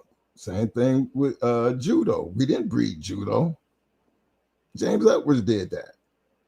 But he turned out to be a bad motherfucker. That we can't put our name on that. It's going hard as Judo, but we didn't create that. But you start talking about everything when it came down to Brat and Redman and goddamn. Don't even take the credit for Mama, because Norman did that. But everything else, What a Days and Tenfolds and all them motherfuckers, that's going hard shit, because that's our bread. That's shit we bred, we raised, and we fought. And so you look at the game a little bit different then, because that's one of the biggest parts of why we were doing what we were doing, because we was trying to basically be like everybody else. You know, look, Only in America is on my is on my podcast. You know what I mean? Oh yeah, definitely. Come on now, you got to respect the ones who, you know, I feel like, you know, I might not be as big as them or even as big as Ram. Ram and them had 14 goddamn champions and grand champions at one time. Well, in a row, you know. That was just that. Yeah, we had that's a lot though. We had 4 yard at one time. Yeah, but yeah, total. I mean, to come through your hands, that's a lot of goddamn champions and grand champions. Right. Yeah, a lot of hard work and shit though. Right. I can't sit here and say that we had 14 that was actually come through the yard. We probably would have made it there if we hadn't, you know, things hadn't happened the way they happened, because we were actually on the way there. But to me, that's an accomplishment within itself.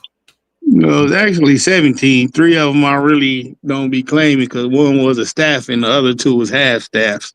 And that was just me fucking around on the game. You feel me? They still count. I don't know what the hell you talking about, Ram. Them motherfuckers. You ain't take them motherfucker in the staffs. What the hell you talking about? And not only that, don't you talk bad about those staffs. I run staff in my shit in a heartbeat.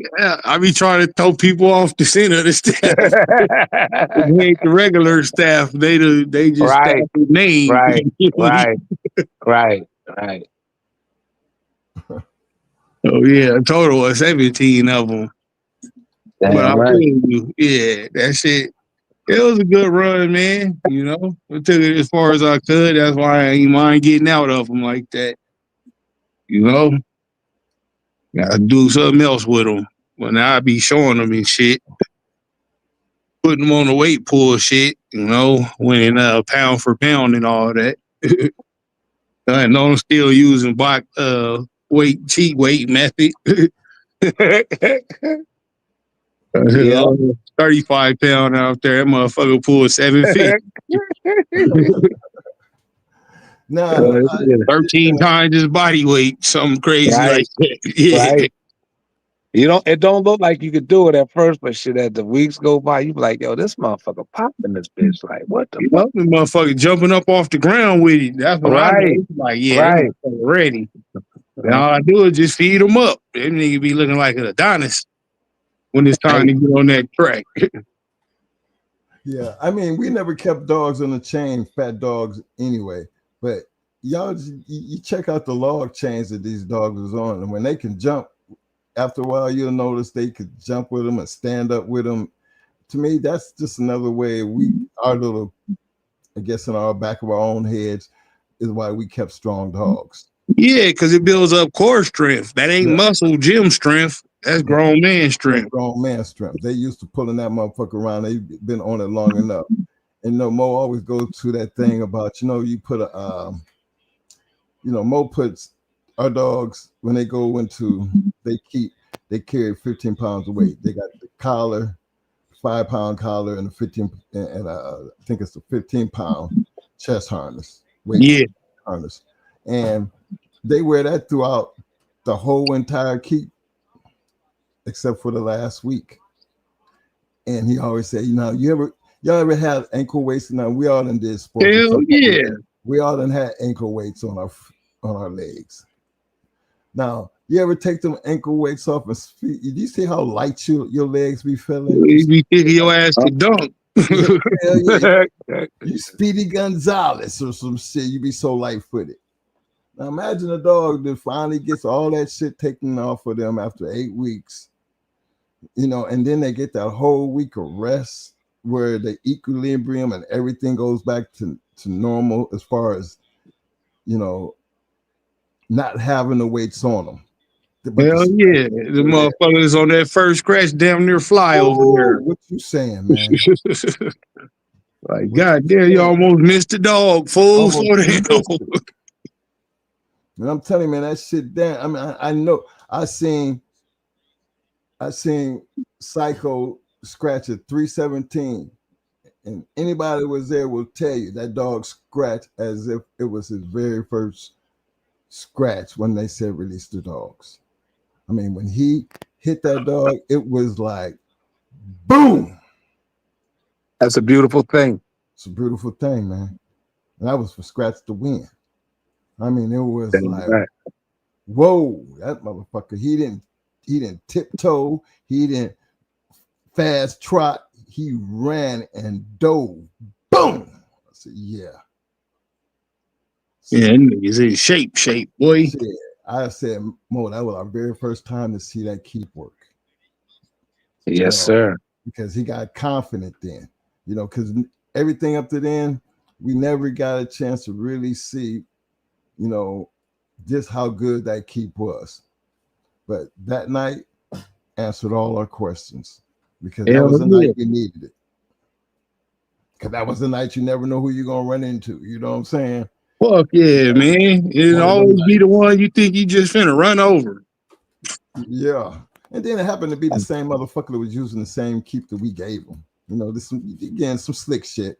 Because I never forget that part because, again, we got 2 dogs that's on our keep. And remember, the only reason they got the dog because Mo took them to get the dog. So it's just one of them things when it all come back, what do we have different than they did? It wasn't just the dog. It was just the little things that we be talking about, like when Mo said, pointed, go right there. See, y'all couldn't do that.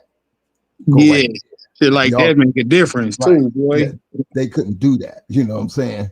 They left that dog there to try to figure it out on its own. Turn that nigga into a punching bag. Yeah, but it's the little things. And we even tell y'all even the little things. Remember, we dog trainers. So what's our little thing? We want our dogs to pay attention. We want them to listen, just like our guard dogs. Like there's so many things that you can do with these animals, man, that I just feel it's necessary that we just stop talking and start putting in a little bit more work. We're going to have less talking shit and a whole lot of people holding up a lot of different medals. Now, I know your yard to be better for it. I truly believe the better the community is, the tougher the competition will be. I grew up in this game where competition was stiff. Wait a minute, excuse me, bro. Excuse me, Mike, if you can.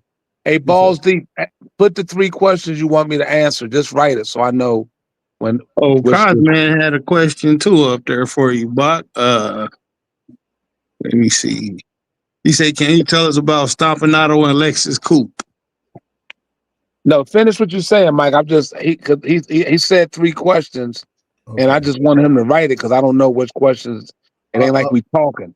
So this Balls Deep, write the 3 questions down so I can answer. But go ahead, finish your point, Mike. I'm sorry.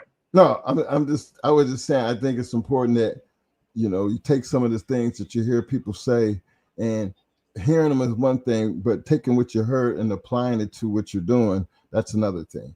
Because that's the only way you're going to ever find out if what you were listening to is going to work for you. We do a But whole it's lot. gonna work though. You got 3 motherfuckers up here who did it all their own way, different ways, and still Correct. made it at Mount Rushmore to get our fucking pictures carved in.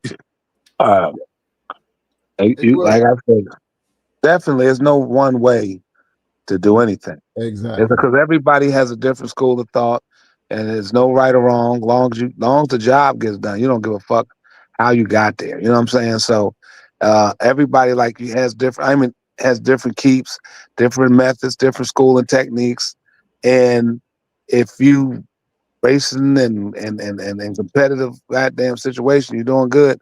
Hey, don't change shit. You know what I mean? Keep it going. And somebody else is doing things different. It's like people even to keep who do great jobs coming down. And they don't never have to come up from another because what they're doing is successful than it is. Others like me, Mr. Gray, and a couple other people who know how to do it from the bottom up. I like that way 1,000 times better than coming down. You know what I mean? But after you practice and so, you know what I mean? So, but it ain't no fucking right. However the fuck you get there, you know what I'm saying? So that's just it. And it ain't no right way. Ain't no wrong way. Only wrong way is when you're doing shit that you're not getting no productivity out of your goddamn your program or your dogs. Yeah. So at that point, if you're the shit ain't working, the shit ain't shit. Right. Now, how many times you gonna keep doing the same motherfucking thing and getting the same results without at least doing something? See, all the things that we talk about, fellas, you know, we only speak through it because we experience the bad right along with the good, so we can tell you about everything. We try to tell you about everything, but it's still for you to take what's going to work for you, and you still have to be able to apply it. So that's why I'm with that. Hey, did you find them questions yet? I seen the one right here. It's about, can you tell us about Stompanato and Lexus Coupe? Okay. I'm still gonna steal that name. I don't know why I ain't never think the name was Big Lexus Coupe. Oh yeah. My brother named him that name now. They were brothers off of the Tyrone and Katrina shooting. Stompanato. Well, start with what they look like. What did they look like, Buck? Stompanato looked just like Tyrone, identical. Okay. Lexus Coupe, you know, I got pictures of him. He looked like Katrina. He took Katrina's side. Lexus Coupe was like a Michael Myers. All right. He didn't like to be pet. He wasn't one. He was one that really tail wasn't wagging. He was like a fucking loner. You know, he was a damn. He was a sociopath, right? He was a cannibal. Like I said, his first match, he ate the dog in the pit. While he was fighting him up, he was eating the motherfucker in there.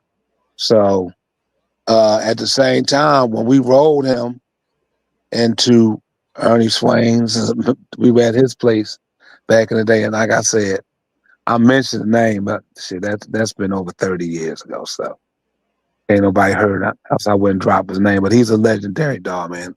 Good dog, man, back in the day. Anyway, out of what area? This was in Virginia Okay. area. And we rode Lexus. He was a year old. And this is the first time we knew he was a fucking cannibal. He took his like hanger, put it in the dog's asshole, ripped his whole asshole to his balls, put his head in the goddamn and pulled his intestines out and was eating the dog in the pit. And I'm sitting there like, I done seen him roll 1,000,000 times with Stomp and fucking Eli Hotep, which was better than all of them. And he was the runt. And I'll get to him in a second. But when he did that shit, I'm sitting there like, what in the fuck is this he just done? And he killed him. And so that's what he would do. He would eat you. I mean, shit, Tyrone was a cannibal. I had put 2 puppies in a fucking my bedroom one time off of his, and shit, that motherfucker ran in the goddamn room, pulled the dresses out, and swallowed them motherfuckers. He would eat dogs. So it came from Tyrone. And the cannibal shit is in that blood. Those who have the dogs know what I'm talking about. They will eat your shit, literally. So, but yeah, so Lexus, I end up giving him to Foundation Kennels, and he went on to win, I think 2 before he went on vacation. Then the brother Cheese did him for his 3rd, or maybe Foundation did him for 3, and then Cheese did him for 4. Then I know they did him off the chain for like for some decent money, and he got his leg broke, then still killed the dog afterwards. Then that's before Work Kennels ended up getting him. Salvinato was a head dog. He was the only head dog in that litter. He ended up beating a good dog. He got his leg broke in the first little bit. He came back to stop the dog. I don't know why they didn't take him out more, but he should have kept going. Ruru was the only female in there. She was a one-time winner. She would have been able to continue to make it. He got killed by Lexus in the chain accident. But like I said, Eli Hotep, which is mostly you see my stuff coming down off of, which is the brother. And he was a runt. He was better than all of them motherfuckers. Matter of fact, several times I had to stop him from carrying Lexus out as puppies. So the person, matter of fact, he just passed away. Anybody know Cold Eye Jesse Hunter? May he rest in peace. He just died the other day out here with me in Honduras. But he's the one that kept our line together. Yeah, man. He the one that kept our line together for so many years of inbreeding and line breeding and shit. So that I was able, when I got back my dog, to grab the dogs back, I was able to get that way. And I grabbed some things I grabbed Flesh Eating Virus from Foundation. So, even though me and that brother don't see eye to eye, I'm not going to never talk no shit no more. But it is what it is. So I was grateful to get him back. But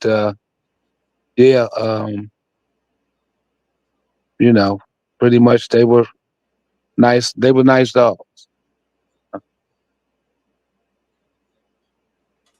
want to give a big shout out to Roscoe Picasso, Legend of Boxing. I see you, fam.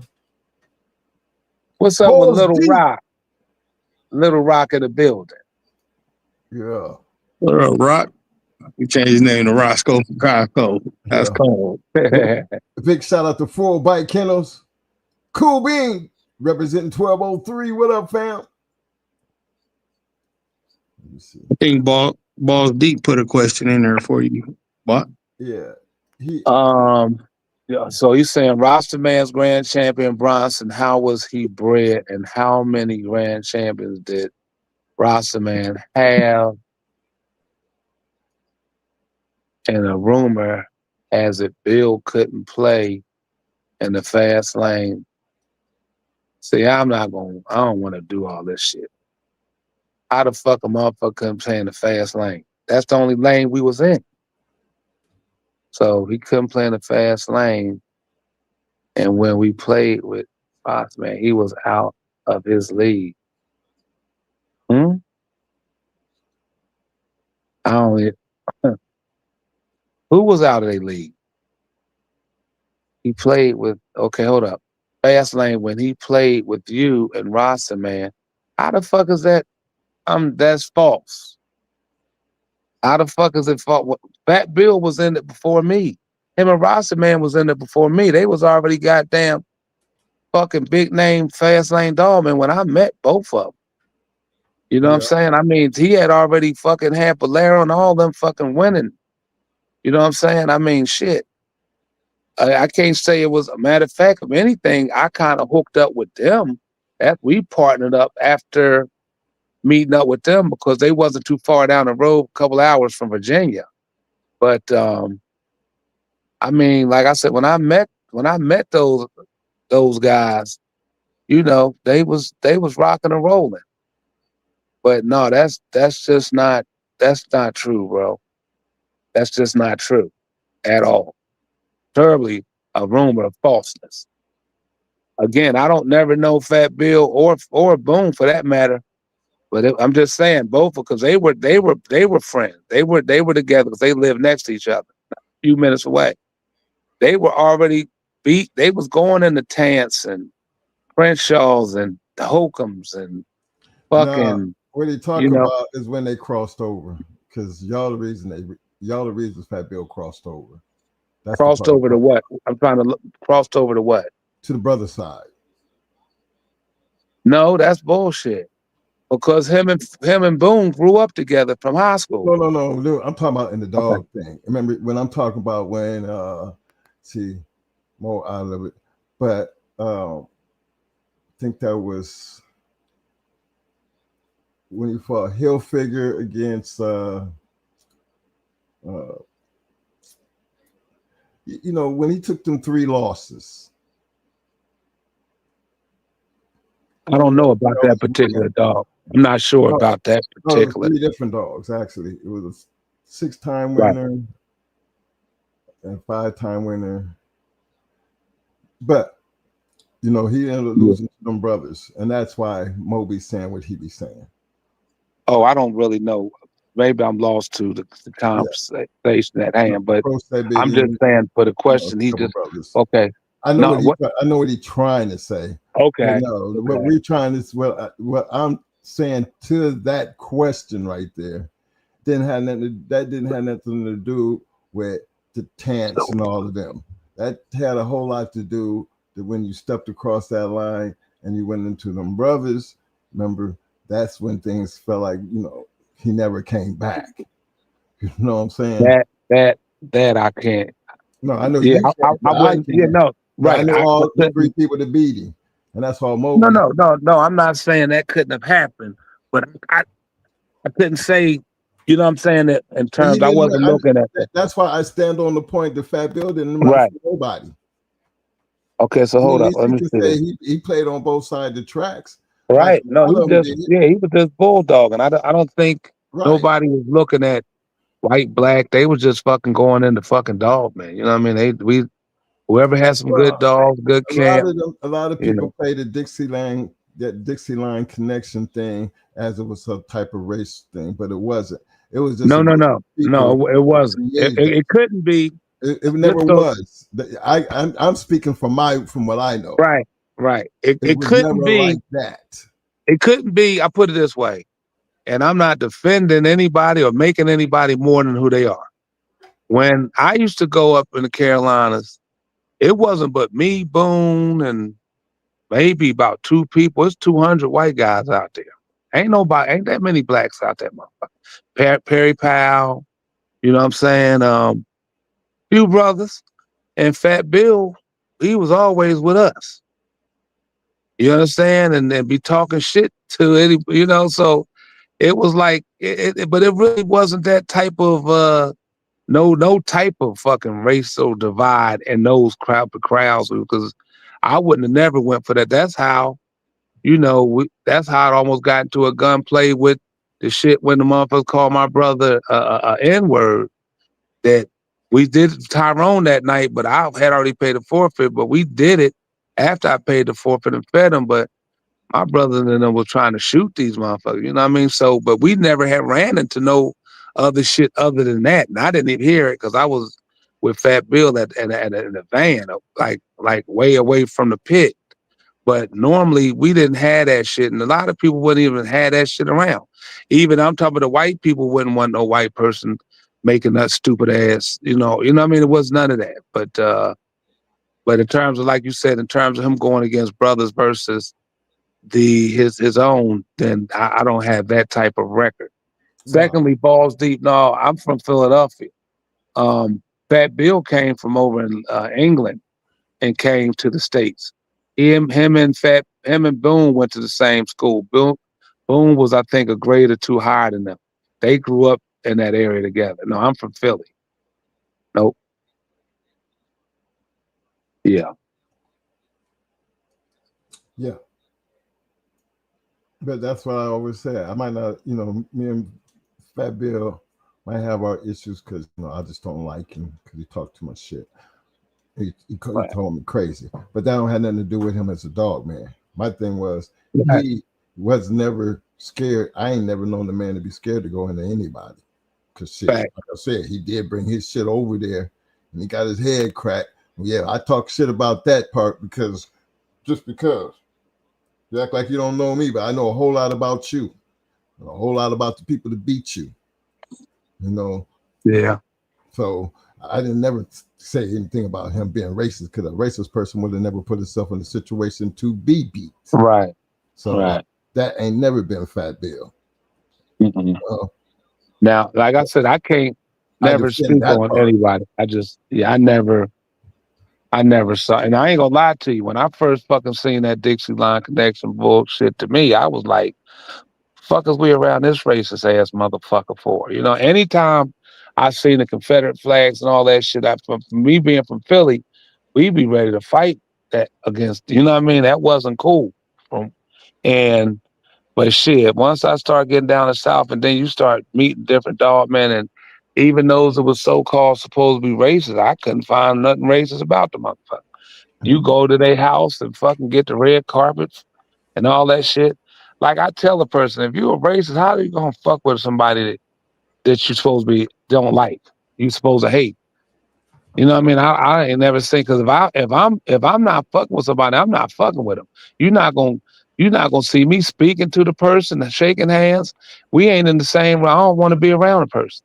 So if a person claiming to say they don't hate, they hate a person because of their race and ethnicity, but you around the motherfuckers all the time, y'all doing dolls together, and ain't nothing but love there. I don't know what type of racist that motherfucker is. He's fake or she fake to themselves, because trust me, if I didn't like white people, I wouldn't be around none of them. Period. I wouldn't start making exceptions. Like, well, no, this one's cool, but the other ones ain't shit. I wouldn't fuck with none of them. So I don't know what type of races these people claim they are when they around the people they supposed to hate more than they are their own. They don't even make no fucking sense. Well, I was stationed in North Carolina. We got in the dogs in North Carolina. The first people we met was white people. First people that gave us dogs was white people. So I never seen that part of the game where color made a difference. That's just from my point, because remember, I'm right there. Even though the sheriff was a black man, but I know James Edwards was white. I know Kimsey Williams was white. Yeah. You know what I'm saying? I know Abernathy was white. I know Mr. Triplett was white. Mr. Robinson was white. I can name a whole bunch of white people. I know Harry Hargrove was white. I know Tom Gardner was. I know a lot of damn white people in this game. So I never looked at Bill as a racist. I just always looked at Bill as an asshole. And he didn't become an asshole until here recently. But outside of that, I had a lot of respect for him as a dog man, because shit, he accomplished a lot. Shit, his work speaks for itself, right? We don't have to discuss Fat Bill. A lot of people might not like him, but you can't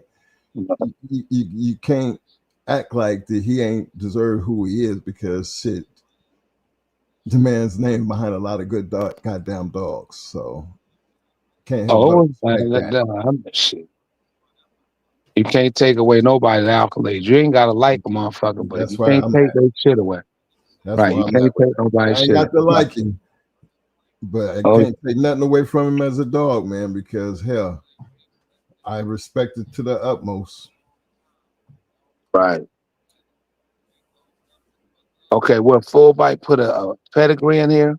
Yes, can we see it? Let me see. Let's see if I can. Hold on.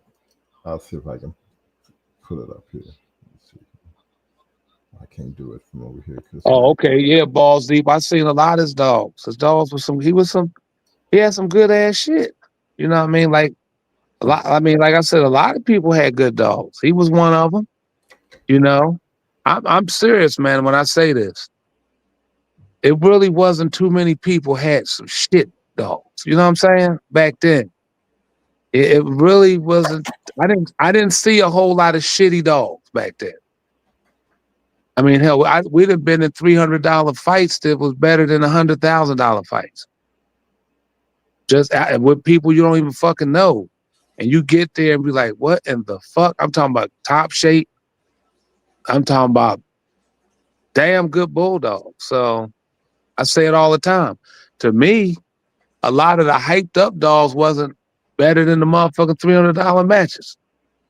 Motherfuckers was betting 85, 100, whatever. You'd be like, man, them motherfuckers are some junk compared to the other ones. But it was a lot of good competition back then. I'm serious about it. And I know people get tired of hearing like as if back then we didn't have problems with some bullshit. We had a whole bunch of bullshit ass motherfuckers there. It ain't like the present where people just act like it's just a lot of hate. It is a lot of hate. And we probably would have had the hate back then if we had the social media. We didn't have that shit, thank God. You know what I mean? And your long distance calls, I was paying $1,600 a month phone bill back then. Shit. You understand? Ain't nobody have a decent amount of money wasn't getting on those phones talking about no motherfucking body. You understand? So, but we had our problems back then too. It was fucking bullshit. We had bullshitters. But as far as the dogs was concerned, I swear on everything, man. Them motherfucking dogs were some damn good dogs, and you had a lot of, and the people took their breeding program serious. Wasn't nobody making excuses for their program. Nobody back then. I'm not saying it wasn't a few, but very few. Very few. They took them bulldogs real serious, especially when you could do it. It ain't have all of the laws you have today. It ain't have that. Most of the shit was misdemeanors. Nobody gave a fuck about dog on the chain. No fucking PETA back in that time. No animal control wasn't coming to your yard hardly unless somebody truly complained. But if you had some land shit, wasn't nobody giving no fucks about that shit. So back then you could do it so much more freely and able to do it the way you want to do it, give the dogs a better situation. When you got to start locking them in fucking basements and fucking houses and crates and you know what I'm saying? And then they can't really get on chains and man, it just fuck up a lot of it, you know, made it a lot more harder on the dogs, made it a lot more harder on the people that had the dogs. So, you know what I mean? But I'm just serious. It really wasn't no easy goddamn wins back then, bro. I don't give a fuck who you went into. Fuck a big name dog. Fuck a big name kennel. I don't care who it was. It was just a plethora of good dogs. And I'm going to say this. I went to Detroit. I never forget this. I went to Detroit one time to meet up with a person there. And Mike, you probably know how that shit was. It wasn't too far from you. I never been to a city where this was, I think, a Saturday or a Sunday, and we was able to go in the motherfucking basements of each house. I'm talking about each block, and they had bulldogs going. And I mean, some of the best dogs I ever seen in my life was in the fucking.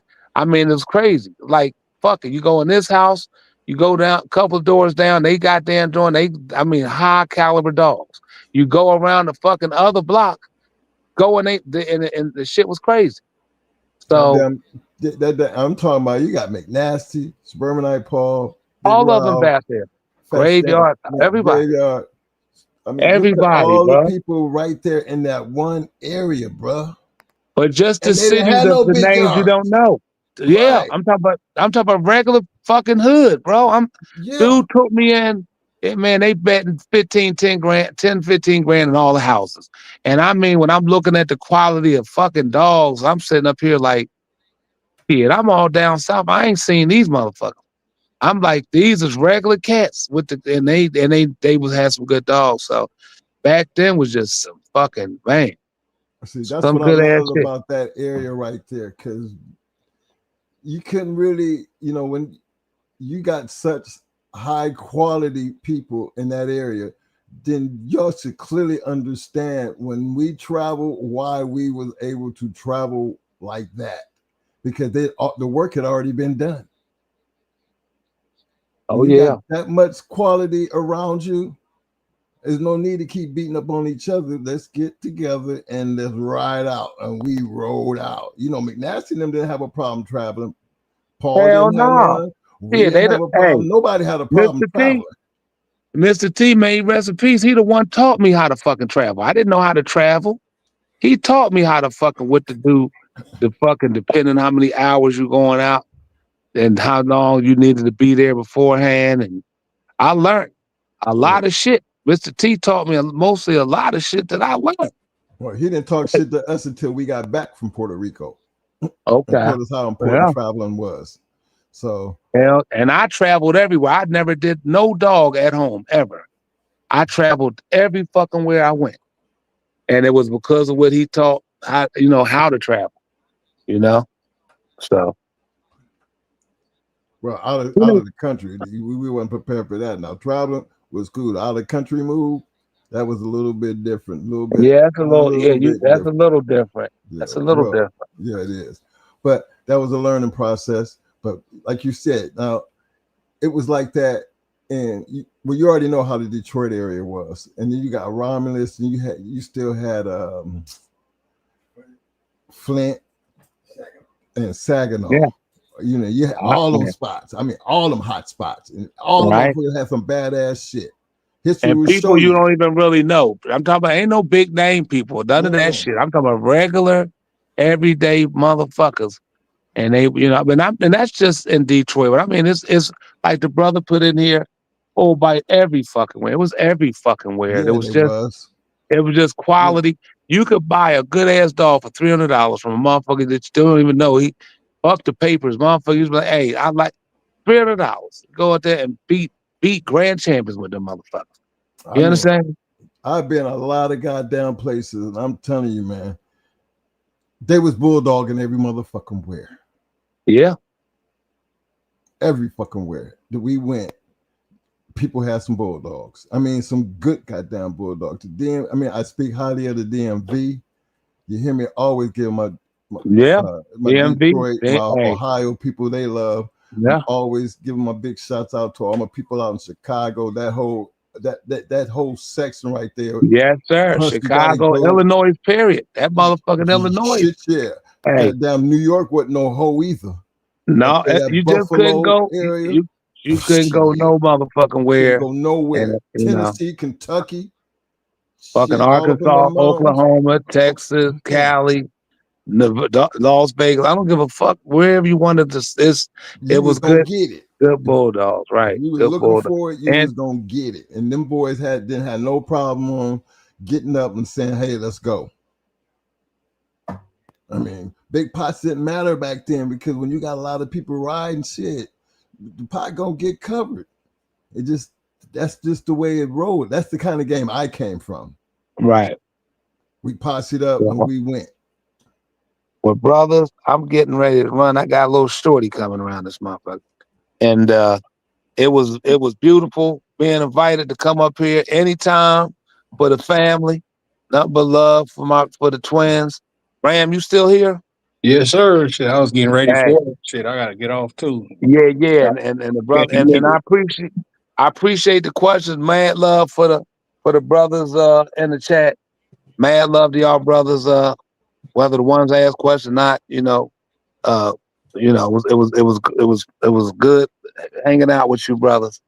So I'm gonna get up out of this joker. But again, much love, brothers. Y'all have a beautiful weekend, man.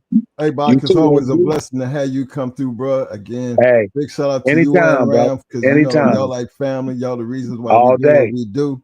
And when you show up and show the love like you show it, I just want to chat and everybody who's still listening to show some damn love because we at that time, we on the way up out of here. So give me some goddamn thumbs up, thumbs up, thumbs up, thumbs up. Muscles. Now give my boys some goddamn roses. They deserve they goddamn roses. Now show them some love. Hell yeah, man. Thank you for having us up here tonight, OG. Yes, bro. Yes, indeed. Had a little issue going on at the crib, so he couldn't make it today. Boom, probably sleep. But that's okay. I mean, my boys still showed up. That's all that really matters. Damn right. And again, thank you guys for everything that you have done for us. Thank you for everything. love, brother. just to let y'all know, it's always going to be appreciated from me. Always, brother. Much love again.